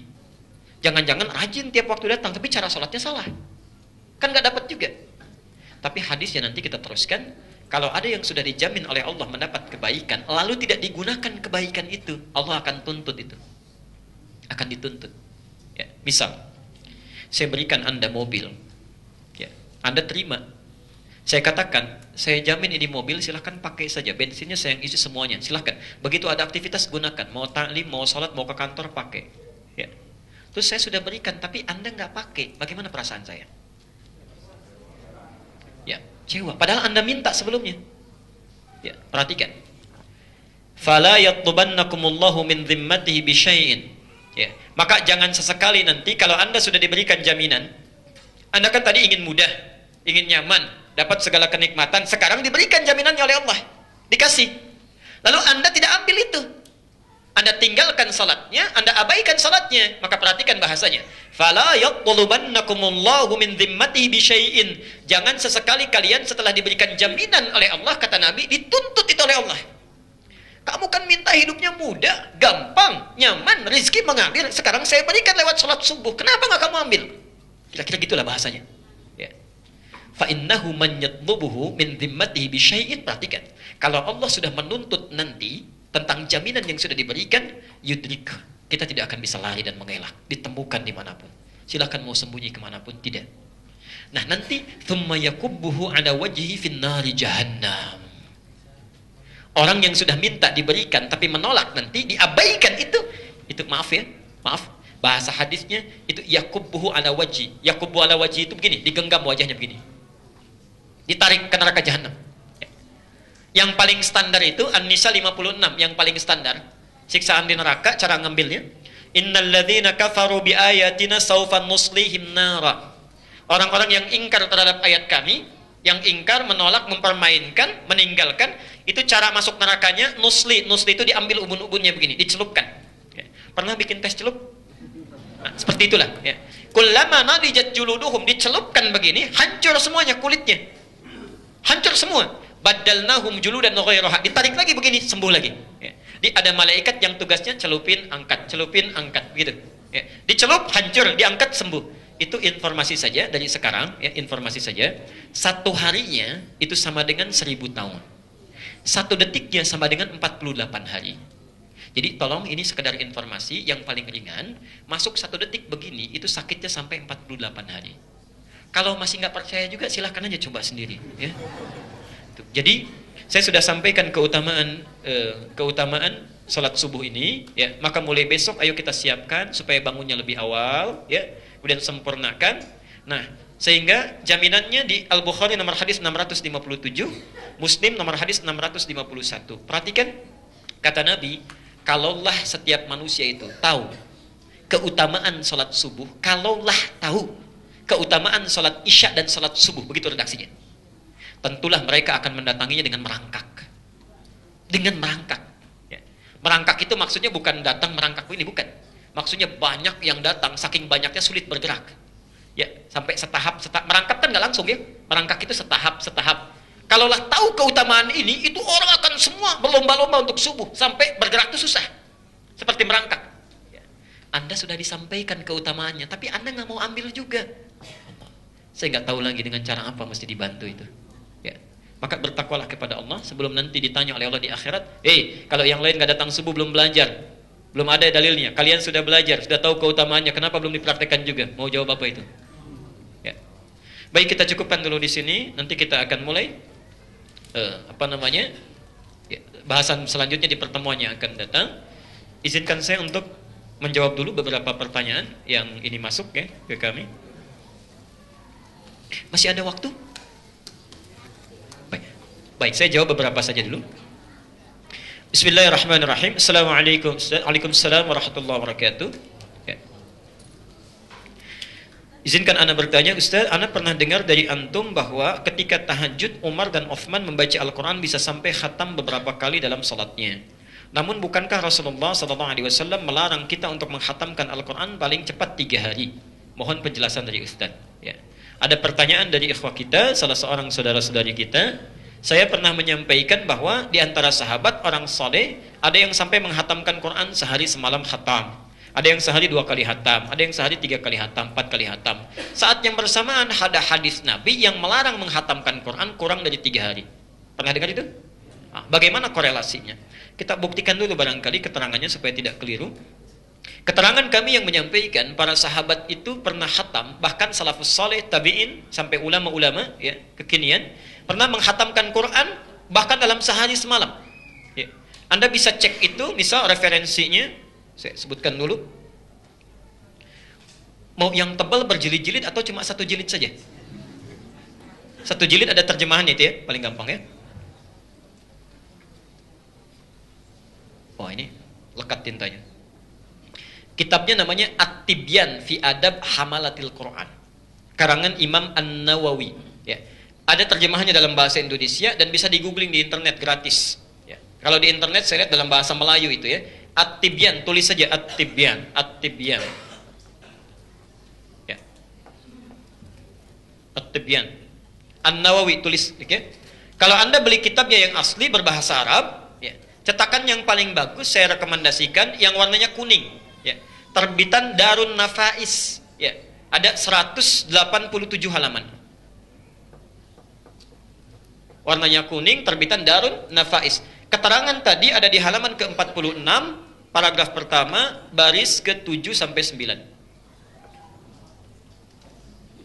Ya. Itu 1. Kalau Anda mau sedikit lebih tebal, cari kitab namanya Siyar A'lamin Nubala, ya, jilid yang keempat, halaman 51 sampai 53. Ya. Kita lihat misalnya. Faminhum minalladzina yakhtimuna al-Qur'ana bil-laili. Maka di antara para sahabat, tabi'in, ulama saleh, ada yang menghatamkan Quran semalam langsung khatam dalam tahajudnya. Siapa di antaranya? Utsman bin Affan radhiyallahu anhu. Ada Utsman bin Affan. Ya, Utsman itu Pak, Bapak seorang pengusaha, orang hebat, sibuknya luar biasa. Ekspor impor, keluar masuk Madinah. Keluar masuk Madinah. Dalam sibuknya ahli surga dan masih punya rekening di Bank Saudi sampai hari ini. Sampai hari ini. Satu-satunya sahabat yang masih punya investasi itu Utsman bin Affan. Dulu ada satu sumur yang dimonopoli oleh Yahudi. Setiap dapat air dari situ mesti bayar. Oleh Utsman diambil, dibeli, dibebaskan oleh Utsman. Siapa saja boleh ambil tanpa bayar. Sekitarnya ada kebun, dibebaskan juga oleh Utsman. Ya.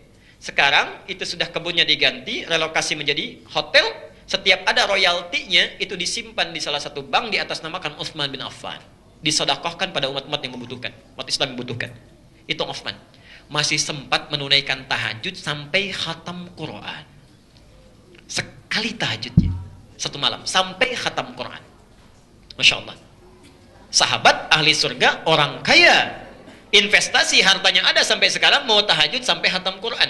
Antum bukan sahabat, ya, belum jelas surganya, kaya juga nggak sampai kekayaan Utsman, ya masya Allah. Jangankan tahajud, kadang-kadang salat fardu masih terlambat. Salahnya di mana?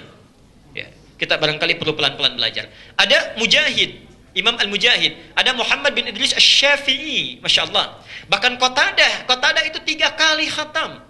Imam Asy-Syafi'i itu sekali khatam dalam sehari, kalau Ramadan 2 kali khatam sehari. Ya. Umar bin Khattab 4 kali dalam sehari. Begitu mendengar Utsman berapa? Sekali khatam, saya 4 kali. Besoknya 4 kali Umar. Umar itu selalu begitu, ingin berlomba dengan Utsman. Utsman kata Nabi, anfiqu fi sabilillah, infak, yang lain infak. Kata Utsman, ya Rasulullah kurang berapa? Sekian. Kata Utsman, 1/3 harta saya. 1/3. Dulu asetnya masih 6 triliun. 1/3-nya 2 triliun. Ringan lisannya, ambil 1/3 harta saya. Kedengaran oleh Umar, ya Rasulullah katanya Utsman 1/3. Iya, saya setengah harta saya. Setengah harta saya. Itu Umar. Itu berlomba Pak, Bu, berlomba, motivasi diri.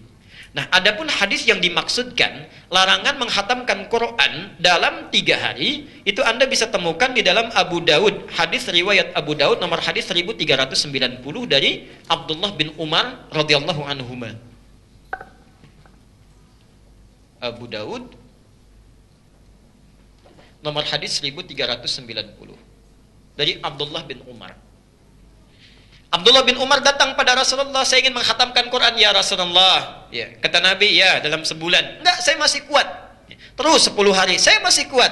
Dalam 7 hari, saya masih kuat, saya masih mampu. Kata Nabi, tidak akan mampu memahaminya kecuali engkau lakukan dalam 3 hari. Jangan kurang dari 3 hari. Ditujukan kepada Abdullah bin Umar yang waktu itu masih kecil. Masih kecil. Ya. Diminta untuk baca oleh Nabi sekaligus memahami maknanya. Ini isyarat, ada 2 isyarat di hadis ini. 1, saat kita membaca Al-Quran, yang dituntun oleh Rasulullah bukan sekedar baca hampa makna. Walaupun ada pahalanya, ada. Ya. Anda baca Quran, dan itu keutamaan Quran. Tidak ada satu kitab pun di dunia ini, yang dibaca tanpa paham isinya kecuali Quran. Ada beli handphone, tulisan Cina-nya, misal, atau kanji begini. Apa artinya? Ini nggak ada artinya, saya pun nggak tahu, saya tulis aja. Ya, misal, ginilah. Dibaca nggak? Kenapa? Nggak ngerti. Dan kalau ada koran Jepang pun di sini nggak akan dibaca karena nggak ngerti. Quran nggak ngerti masih dibaca. Masih dibaca. Kalau bukan mukjizat tidak mungkin itu. Kalau bukan mukjizat tidak mungkin. Ayo kita bandingkan dengan kitab lain. Silahkanlah, kitab agama manapun. Ada nggak kitab yang diulang-ulang dalam sehari 17 kali dibaca? Ada nggak? Kalau diulang-ulang 17 kali, apa sifat yang muncul? Bosan. Cuma Quran yang saat dibaca, diulang-ulang, tidak pernah bosan. Cuma Quran. Ada yang bosan baca Al-Fatihah? Kita itu baca 17 kali minimal dalam sehari. Dalam sholat fardu. Tapi nggak ada tuh yang bosan. Ustaz, saya bosan baca Al-Fatihah, yang lain boleh nggak? Nggak ada. Nggak ada, demi Allah saya katakan. Ya. Cuma Quran itu kitab satu-satunya dibaca nggak pernah bosan, cuma mohon maaf cepat ngantuk. Cepat ngantuk. Ya. Kitab lain memang nggak bosan, tapi ketika baca Quran 5 menit sudah begini. BBM bunyi, WhatsApp bunyi, ping, bisa hetik lagi. 15 menit kuat itu. Quran tidak, karena memang ada setan khusus. Setan Syaitan khusus ya mengarahkan kita, memalingkan supaya nggak baca Quran. Karena Quran itu belum dipahami, dibaca saja satu hurufnya itu sudah 10 pahala kebaikan. At-Tirmidzi nomor hadis 2910. Masya Allah. Man qara'a harfan min kitabillahi falahu asyru hasanat. Siapa yang baca satu huruf saja dari kitabullah, 10 kebaikan pahalanya. Walam aqul alif lam mim harfun, saya tidak katakan alif lam mim itu satu huruf, walakin alifun harfun, lamun harfun, mimun harfun. Tapi alif satu huruf, lam satu huruf, mim satu huruf. Walikulli harfin asyru hasanat, setiap hurufnya 10 kebaikan. Cuma Quran. Ya. Tapi kalau Anda mampu sudah baca bahasa nabinya, ayo baca dengan artinya. Pahami maknanya. Nah, orang dianjurkan kata Nabi, nggak mungkin bisa baca Quran memahami artinya kecuali minimal 3 hari kata Nabi. Kalaupun terus kita baca, itu maksudnya. Tapi kalau ada orang yang sudah paham isinya, ngerti kandungannya, dibaca cepat sesuai makhrajnya, tajwidnya juga paham, artinya kandungannya meresap dalam jiwanya. Wah, itu 1 hari bisa, 3 hari, 4 kali khatam bisa. Karena sudah ngerti isinya. Ya. Makanya jangan tanya Utsman. Utsman itu sebelum dipahami, sudah dipraktekkan. Ya, Abu Bakar sudah praktek, Umar sudah praktek. Makanya wajar kalau sehari bisa khatam Quran 4 kali, 3 kali, 1 kali paling minimal. Karena sudah ngerti isinya. Nah, itu maksudnya hadisnya, jadi tidak bertentangan. Anda yang sudah paham, mengerti kandungannya, silahkan ya. Tapi kalau kita belum paham, belum mengerti, apalagi bacaan belum baik, maka setidaknya berhati-hati dalam membacanya. Ya. Sedikit salah huruf bisa berubah. Alhamdulillahi Rabbil Alamin. Ain. Ya. Segala puji bagi Allah, Tuhan semesta alam. Dibaca pakai hamzah. Alhamdulillahi Rabbil Alamin. Segala puji bagi Allah, Tuhan orang-orang yang kena penyakit. Dan lain. Waliyadzubillah. Alhamdulillahi Rabbil Alamin.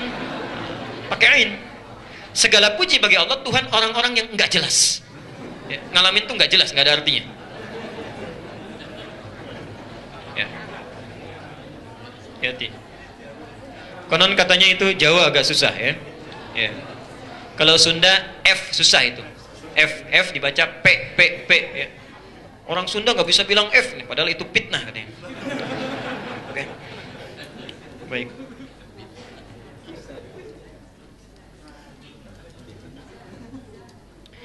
Waalaikumsalam warahmatullahi wabarakatuh. Ustadz, mohon nasihat kepada kami yang istrinya ikut bekerja kantoran. Kadang ada rezeki berkurang jika tidak ikut istri bekerja. Di sisi lain khawatir anak hanya punya waktu sedikit dengan ibunya. Syukran. Afwan. Al-Karim, bertakwalah kepada Allah. Allah sudah membuat aturan. Ada aturan di Quran. Quran surah An-Nisa, jawabannya ayat ke-34. Pelan-pelan.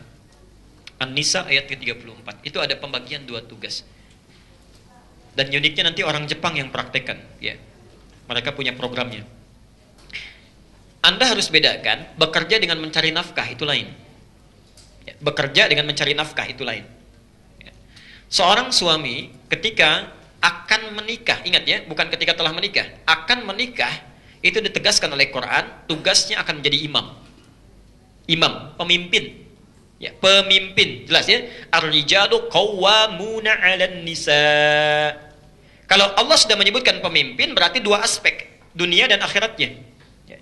Aspek akhirat itu pemimpin dalam ibadah spiritualnya. Di bapak misal, mohon maaf, di Masjid Al-Ihsan jadi makmum, pulang ke rumah jadi imam. Sifat seorang imam artinya jadi pendahulu, dia mimpin, yang dipimpin mengikuti bacaan imam, gerakan imam, dan seterusnya. Bagaimana Anda bisa menjadi imam kalau tidak mengerti bacaannya? Tidak tahu gerakannya. Karena itu seorang suami ketika bersiap akan menikah, dia mesti belajar bagaimana cara jadi imam yang baik. Tidak mungkin seorang ditugaskan jadi pilot kalau tidak bisa mengendarai pesawatnya. Ya. Tidak mungkin jadi masinis kalau tidak bisa mengendarai keretanya, itu nggak mungkin. Karena itu belajar. Minimal perbaiki bacaan Qur'annya, perbaiki, ya. Kan tidak menarik kalau ada ayah diperbaiki oleh anaknya yang 5 tahun. Ya, bertakwalah kepada Allah. Anak antum sudah bisa memperbaiki, antum sendiri nggak memperbaiki. Dan akan ditanya, kamu yang jadi imam, kenapa tidak disempurnakan? Ya. Pernah ada kisah yang kami terima, beberapa waktu yang lalu saya pernah sampaikan. Makanya kalau bapak ibu kedatangan seorang pemuda, ya, kata Nabi, yang diridhoi baik akhlaknya, itu segera nikahkan. Kedatangan seorang pemuda yang akhlaknya paling bagus, ya. Kan ada 4 ya yang biasanya ukurannya. Tuli jamaliha, karena cantiknya, karena gantengnya. Ya. Walaupun itu relatif ya. Orang bilang cantik relatif, kalau jelek mutlak katanya. Tapi kan itu ukuran. Ya. Yang kedua, hartanya. Ini seringkali salah memahami. Hartanya itu disebutkan kaya, bukan. Kalau untuk perempuan yang bisa memanage harta suami dengan baik, untuk perempuan.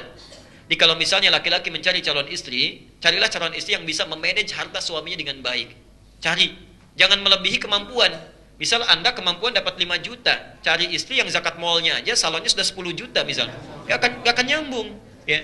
Nah, tapi kalau laki-laki, termasuk juga perempuan nanti, ya, yang ketiga nasab. Maaf, ketiga nasab. Di satu kecantikan, ya, keindahan. Yang kedua itu harta benda. Ketiga nasab, asal muasal, keturunan dari siapa dia, ditelusuri dari orang baik atau yang kurang baik, lingkungannya seperti apa, pendidikannya seperti apa untuk menyesuaikan. Tapi yang keempat, didiniha, karena agamanya, akhlaknya. Khusus untuk laki-laki, kalau ibu kedatangan seorang laki-laki, bapak, ternyata akhlaknya bagus, luar biasa, agamanya kuat, itu segera terima. Sayang kalau kehilangan. Taribat yada, Allah akan jamin beruntung dalam rumah tangganya. Ya. Tidak cukup dengan amin, cek dulu, lihat ya. Ada yang datang, lihat. Pernah ada seorang kiai kedatangan langsung 3 orang melamar. Saya dapat cerita itu kisah. Itu tahu, diperebutkan, nah perempuannya cantik, baik, ditanya kan, Masya Allah. 3 datang, kamu siapa anak pertama? Saya Anas pak. Ya udah baca surat An-Nas katanya. Bacakan An-Nas, kemudian selesai, ya sudah cukup bagus. Kamu nak yang kedua? Saya Torik pak katanya. Ya udah baca surat At-Torik. Wassamai wat-Tariq. Selesaikan, baik, selesai. Yang ketiga belum ditanya udah pucat. Kamu siapa nak? Saya Imran pak katanya. Saya Imran. Ini belum selesai, tapi panggilan sehari-hari kulhu pak katanya. Ya, panggilan sehari-hari kulhu. Masya Allah. Dia dapat cerita. Tapi Masya Allah, mohon maaf, tapi ini nyata. Saya pernah sampaikan juga di sini. Tapi ini pertanyaan nyata waktu di Panjalu pulang ke Garut. Nggak tahu apa ada hubungan yang tidak dengan kisah ini. Tapi yang kedua ini pertanyaan yang real, nyata disampaikan. Ustadz, bagaimana hukumnya? Ada seorang pemuda menikah, dia nggak pernah baca Quran, cuma hafal surat Al-Ikhlas, Qul huwallahu ahad. Itu saja. Setelah menikah qadar Allah, diberi jalan oleh Allah. Ya, ibu mertuanya minta diimami di rumahnya. Nggak keluar dulu, subuh baca Qul huwallah.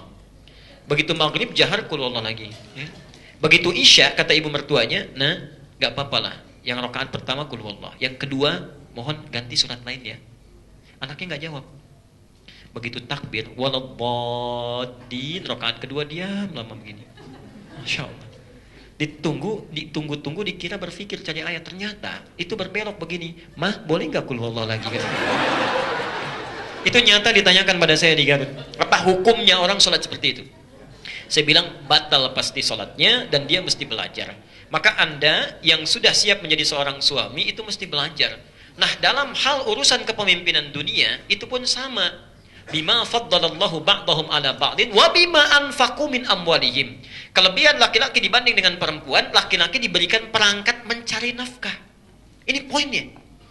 Jadi kalau Anda ikuti petunjuk ini, nafkah ya, bukan bekerja, ingat, nafkah. Jadi nafkah itu tugas yang melekat pada suami, bukan istri. Di rumah ada suami, istri, 3 orang anak, 1 orang yang bantu. Ya, misal. Jadi ada 6 orang. Begitu suami mencari nafkah, dilakukan sesuai petunjuk Allah, nanti Anda keluarkan lagi ayat yang lainnya. Bagaimana cara mencari nafkah? Kalau ingin yang standar, Al-Baqarah 168, itu sama dengan non-muslim, sama aja. Kalau ingin agak cepat, nyarinya nggak susah, datang rezekinya mengalir dengan mudah, Al-Baqarah 172. Kalau nggak terlalu lambat, tapi cepat sekali datangnya, bahkan belum minta sudah turun, baru gerak dikit aja, itu Masya Allah, Al-A'raf 96, ada turunannya. Ya. Tapi Anda yakinkan dulu, tugas cari nafkah itu saya. Siapkan, tunggangi ayat-ayatnya, keluarkan, Anda amalkan. Itu dijamin langsung. Rizki orang serumah diturunkan oleh Allah. Di tangan Anda para pria. Rizki orang satu rumah, 6-6-nya. Tapi kalau dibalik, yang istri yang mencari nafkah, bukan bekerja ya, istri yang mencari nafkah, maka jangan harap rizki orang serumah akan diturunkan pada istri. Tidak. Hanya untuk pribadinya saja. Kecuali dalam keadaan tertentu. Makanya seorang perempuan yang bertugas mencari nafkah, selama suaminya mampu dia mencari, itu akan selalu banyak masalah di rumah tangganya. Dan selalu kurang. Karena keberkahan tidak masuk. Keberkahan tidak hadir. Nah, kalau suami sudah mencari nafkah, perempuan ada hobi bekerja, ada yang dagang, ya, macam-macam dan sebagainya, itu tidak dilarang. Cuma bahasa riwayatnya disebut kamu sulit nantinya. Capek, tugas terabaikan. Sebagian tanggung jawab yang harus melekat pada diri perempuan yang tidak bisa diselesaikan oleh laki-laki, maaf, tertunda, minimal terabaikan. Karena itu bagi perempuan-perempuan yang berniat untuk bekerja, misalnya, mohon maaf, maka pastikan tanggung jawab yang berada di rumah dan itu akan ditanya oleh Allah, itu sudah selesai. Sudah selesai. Pastikan itu. Ya. Tapi yakinkan pada diri kita, kalau pada saya silahkan ragu, tapi pada Allah jangan ragu. Saya punya keyakinan sampai hari ini, demi Allah saya katakan, sampai hari ini. Saya minta istri saya untuk di rumah. Mendidik anak, perhatikan, Masya Allah. Dan itu tidak mudah, tidak mudah. Ya. Tolong jaga, kemudian kita seimbangkan, sudah. Rizki urusan Allah. Saya hanya bergerak, Allah yang akan berikan. Masya Allah. Apa yang terjadi? Alhamdulillah sampai hari ini selalu cukup. Tidak pernah kurang. Tidak pernah kurang. Yang paling menarik dan tidak susah, gitu. Tidak susah. Kita butuh sesuatu, Alhamdulillah Allah kirimkan. Ya, kita berikhtiar, tapi harus ada ikhtiar. Harus ada ikhtiar. Ya. Ada kemudahan Pak Bu. Biasanya kalau hukum Allah tidak diikuti, capek hidupnya. Ya. Di saran saya pada suami, yakinkan dengan potensi dirinya, kemudian keluarkan ayat-ayat mencari nafkah di Quran, tunggangi ayatnya. Begitu antum melakukan itu, nanti aku akan lihat ada perbedaan yang terjadi dalam hidup kita. Silakan rasakan bedanya, bedakan rasanya, dan pasti akan terasa bedanya. Baik. Pak Ustadz, orang sudah beribadah 40 tahun, sedang dia bergosip selama 5 tahun. Kemudian meninggal. Nah, apakah ibadah 40 tahun itu sia-sia? Ibadah selama 40 tahun, gosipnya 5 tahun. Pertanyaan saya, kok masih bisa bergosip 5 tahun lagi? Dan kehitung gitu, ya. Kehitung ini. Ini kan yang paling menarik ini, kehitung gosipnya itu bisa 5 tahun. Ini luar biasa ini. Aduh. Masya Allah. Ini baru saya dapatkan pertanyaan luar biasa. Dari semua episode yang paling menarik. Ya. Baik, Quran surah ke-46 Al-Ahqaf ayat ke-15. Ya. Hati-hati kalau usianya sudah 40 tahun bahkan lebih. Hati-hati. Ya, hati-hati. Quran surah ke-46 Al-Ahqaf ayat ke-15. Ya. Wasainal insana biwalidayhi husna. Kami wasiatkan setiap manusia itu berbuat baik pada orang tuanya. Ya. Hamalathu ummuhu kurhan, ya. Ibunya mengandungnya sulit luar biasa sampai kemudian menyapinya, selesai. Poinnya bukan itu. Surah 46 Al-Ahqaf ayat ke-15. Perhatikan. Poinnya adalah maka bila ada seorang anak sampai usianya 40 tahun. Ada ayatnya? Sampai 40 tahun dan masih didapati kedua orang tuanya. Hati-hati, sampai 40 tahun. Sebetulnya ayat ini bisa umum, orang tuanya masih ada atau sudah meninggal. Maka perhatikan, diajarkan doa oleh Quran. Diajarkan doa. 1. Rabbi auzi'ni an ashkura ni'mataka allati an'amta alai. Belum selesai. Wa ala walidayya. Perhatikan betul ya. Mohon maaf sebesar-besarnya. Usia 40 tahun, kata Quran, banyak-banyak berdoa, doanya 2. Yang pertama, Rabbi auzi'ni, ya Allah mohon bimbing saya, ya, an ashkura ni'mataka allati an'amta alayya, untuk mensyukuri nikmat-nikmat yang telah Engkau berikan kepadaku selama 40 tahun ini. 40 tahun. Insyaallah. Tapi yang menarik bukan ini. Wa ala walidayya, ini adab Quran. Dan pada kedua orang tuaku yang telah mempersiapkan, mendidik, mendoakan aku sehingga aku mendapatkan nikmat ini sampai 40 tahun. Ini adab di Quran menjelaskan bahwa barangkali kesuksesan yang Anda telah raih selama 40 tahun itu, 30 tahun, 50 tahun, barangkali ikhtiar Anda itu mungkin cuma 30%-nya. Ya. 70%-nya itu yang membuat Anda sukses, kaya, kedudukan naik. Mungkin mohon maaf, itulah tangisan ibunda yang tiap malam itu bangun, nangis, keluarkan air matanya. Tuhai Allah, hamba cuma makan singkong yang dibawa oleh suami. Berbagi dengan suami dalam keadaan peluhnya, dia berharap mendapatkan rezeki yang halal, dia nangis pelan-pelan. Mohon ya Allah, jangan sampai anak saya mendapatkan situasi yang serupa seperti sekarang. Mudahkan pekerjaannya, lancarkan rezekinya, berikan kenikmatannya, bimbing dia ya Allah. Itu yang sampai ke langit. Ibunya Ismail siapa? Hajar alaihissalam. Hajar alaihissalam, maaf, yang bolak-balik cari air siapa? Hajar, turun dari sofa dengan beningnya. Begitu melihat peluang, kayaknya ada mata air oase, lari beliau. Setelah lari, kayaknya bukan ya, tapi pastikan aja, naik, bukan, bolak-balik, bolak-balik. Masya Allah, dalam bolak-baliknya Ismail sudah semakin haus, menghentakkan kakinya sedikit saja, tak, keluar apa? Baik, Yang mendapatkan airnya siapa? Ismail. Yang bolak-baliknya? Hajar. Kalaulah ibundanya tidak menangis setelahnya, bolak-balik capeknya, tentulah Ismail itu sebelumnya sudah mengentak-kentak tapi air nggak keluar. Tapi ketika ibunya bolak-balik menangis memohon kepada Allah, yakin tawakal, itu yang menyebabkan air keluar. Dan hebatnya zam, bukan ijma. Ibunya bisa berkata ijma. Kalau ijma itu kumpul bisa habis. Makanya sekarang kita ijtima, kumpul tapi pulang lagi. Selesai. Kalau zam, kumpul jangan habis, kumpul jangan berhenti, kumpul jangan berhenti. Makanya zam yang terkumpul terus tidak akan pernah berhenti. Ada anjuran di dalam Quran, hati-hati Anda kalau sudah usia 40 tahun, banyak-banyaklah bermohon kebaikan kepada Allah plus sertakan orang tuanya. Karena boleh jadi ikhtiar Anda itu cuma 30%, orang tua yang memohonkan kebaikan kepada Allah. Dua, ini kaitannya. Wa an a'mala salihan tarda. Ya Allah bimbing saya supaya banyak mengerjakan amal soleh yang engkau ridhai. Ini poinnya. Amal soleh yang engkau ridhai. Maaf, solat amal soleh bukan? Amal soleh, tapi belum tentu orang solat Allah ridha. Barangkali saat solat ada riaknya, ya. Imamnya bagus mimpin solatnya. Alhamdulillahi Rabbil Alamin. Selesai maghrib kata makmumnya, Ustaz, Masya Allah suara antum bagus sekali, saya sampai khusyuk dengarnya. Masuk setan, tak. Begitu isya nanti diukin sedikit biar lebih bagus. Iyyaka na'budu wa iyyaka nasta'in. Tadinya nggak ada ini tuh. Ya. Begitu dipuji muncul. Itu sudah masalah tidak diridhai. Ya. Infak yang riya tidak diridhai, hilang pahalanya. Coba antum cek ya. Ya gampangnya di Quran aja lah, ambil 40 tahun. Dari 40 tahun kan bekalnya untuk ibadah ya. Terus pulangnya. Coba dari 40 tahun ini, berapa tahun yang jadi ibadah? Cek. Tuh ya. Gampangnya begini, menurut penelitian, kecil-kecilan ini ya, setengah usia manusia itu dipakai tidur. Setengahnya. Jadi kalau 40 tahun, tidurnya berapa tahun? 10 tahun ya. Dari mulai bayinya, tidur siangnya, tidur malamnya, ya capeknya, kurang lebih lah setengah usianya. Jadi yang dipakai beraktivitas berapa tahun? 20 tahun. Di sini sholatnya, makannya, minumnya, bohongnya, plus tadi gosipnya sampai 5 tahun. Ya. Baik. Jadi kalau kita beraktivitas 20 tahun, usia 40 tahun, punya aktivitas cuma 20 tahun. Ya. Yang jadi ibadah berapa tahun? Misal setengahnya, 10 tahun ibadah. 10 tahun. 10 tahunnya yang lain. Dari 10 tahun ibadah, sudah diridhoi Allah belum?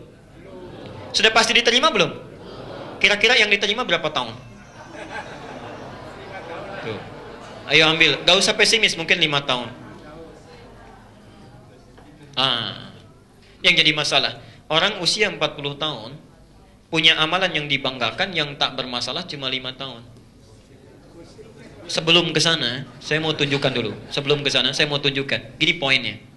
Ada orang diberikan 40 tahun, amalan utama cuma 5 tahun.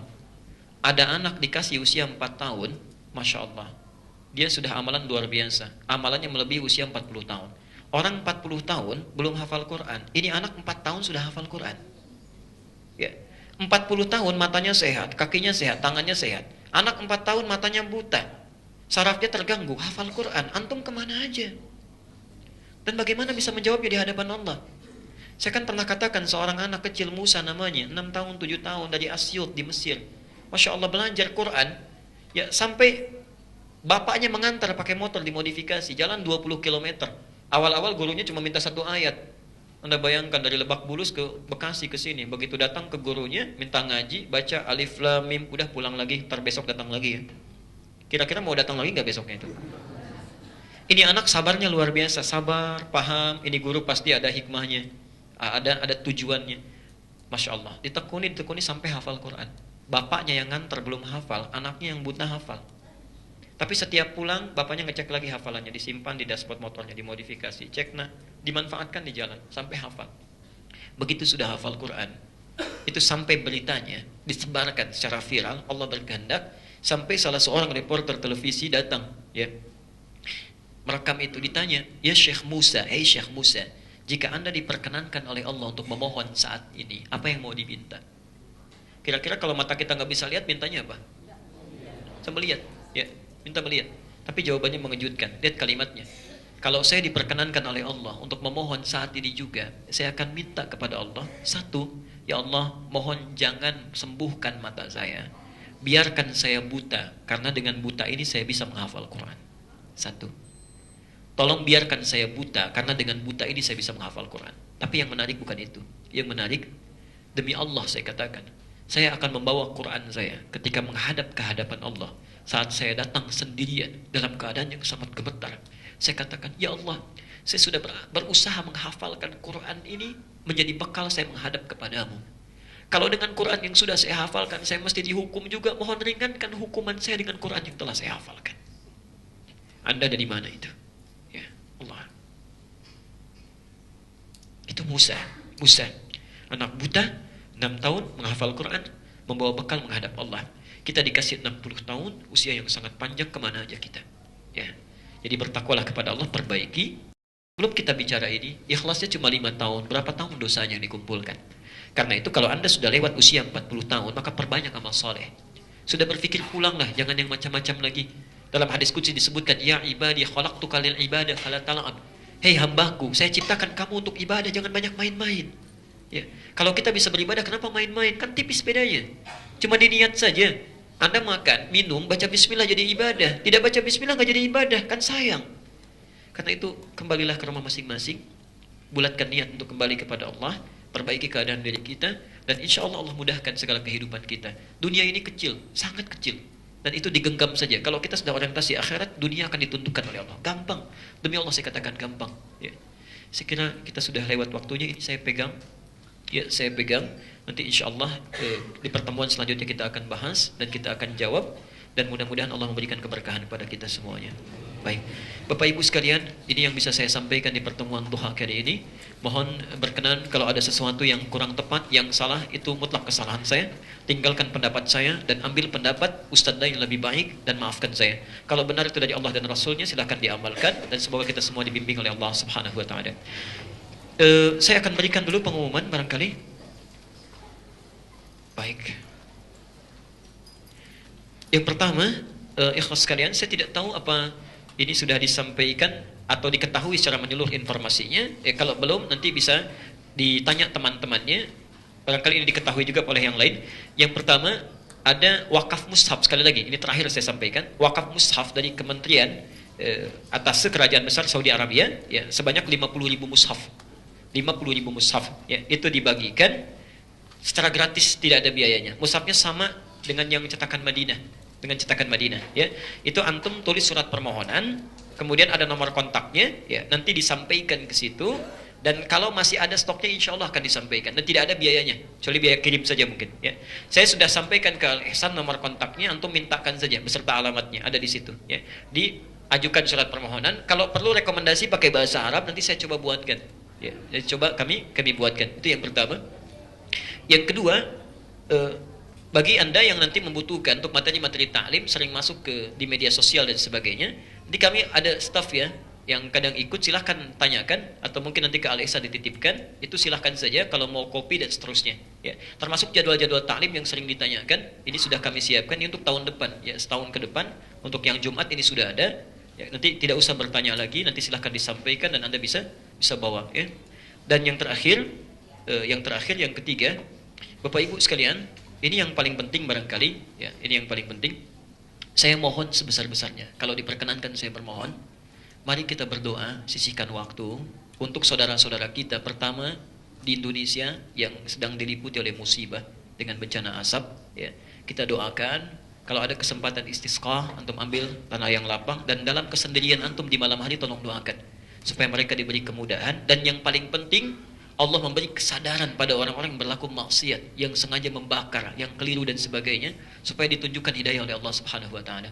Kalau kita tidak bisa datang ke sana memberikan bantuan, setidaknya kirimkan doa, ya. Termasuk saudara kita yang di Syria, di Palestina, dan sebagai terutama di Palestina dan Syria saat ini, saya sangat bermohon dalam salat antum, ya, dalam malam-malam antum doakan mereka, ya. Saya mohon doakan, mohon doakan, supaya kita tidak ditanya di akhirat nanti apa yang kamu lakukan, ya. Saat ada orang-orang meninggal di pinggir pantai dan kita tidak memberi apapun, dari tolong oleh non muslim, antum mau jawab apa nanti di akhirat? Bukan, itu kan saudara kamu, kenapa kamu tidak tolong? Ditolong oleh non-muslim dan kita yang berhak dibandingkan mereka. Jadi kalau kita tidak bisa membantu dengan tenaga, dengan harta, setidaknya doakan mereka. Ya, doakan. Semoga Allah memberikan kebaikan untuk antum semuanya. Subhanakallah wa bihamdika asyhadu an la ilaha illa anta astaghfiruka wa atubu ilaik. Assalamualaikum warahmatullahi wabarakatuh.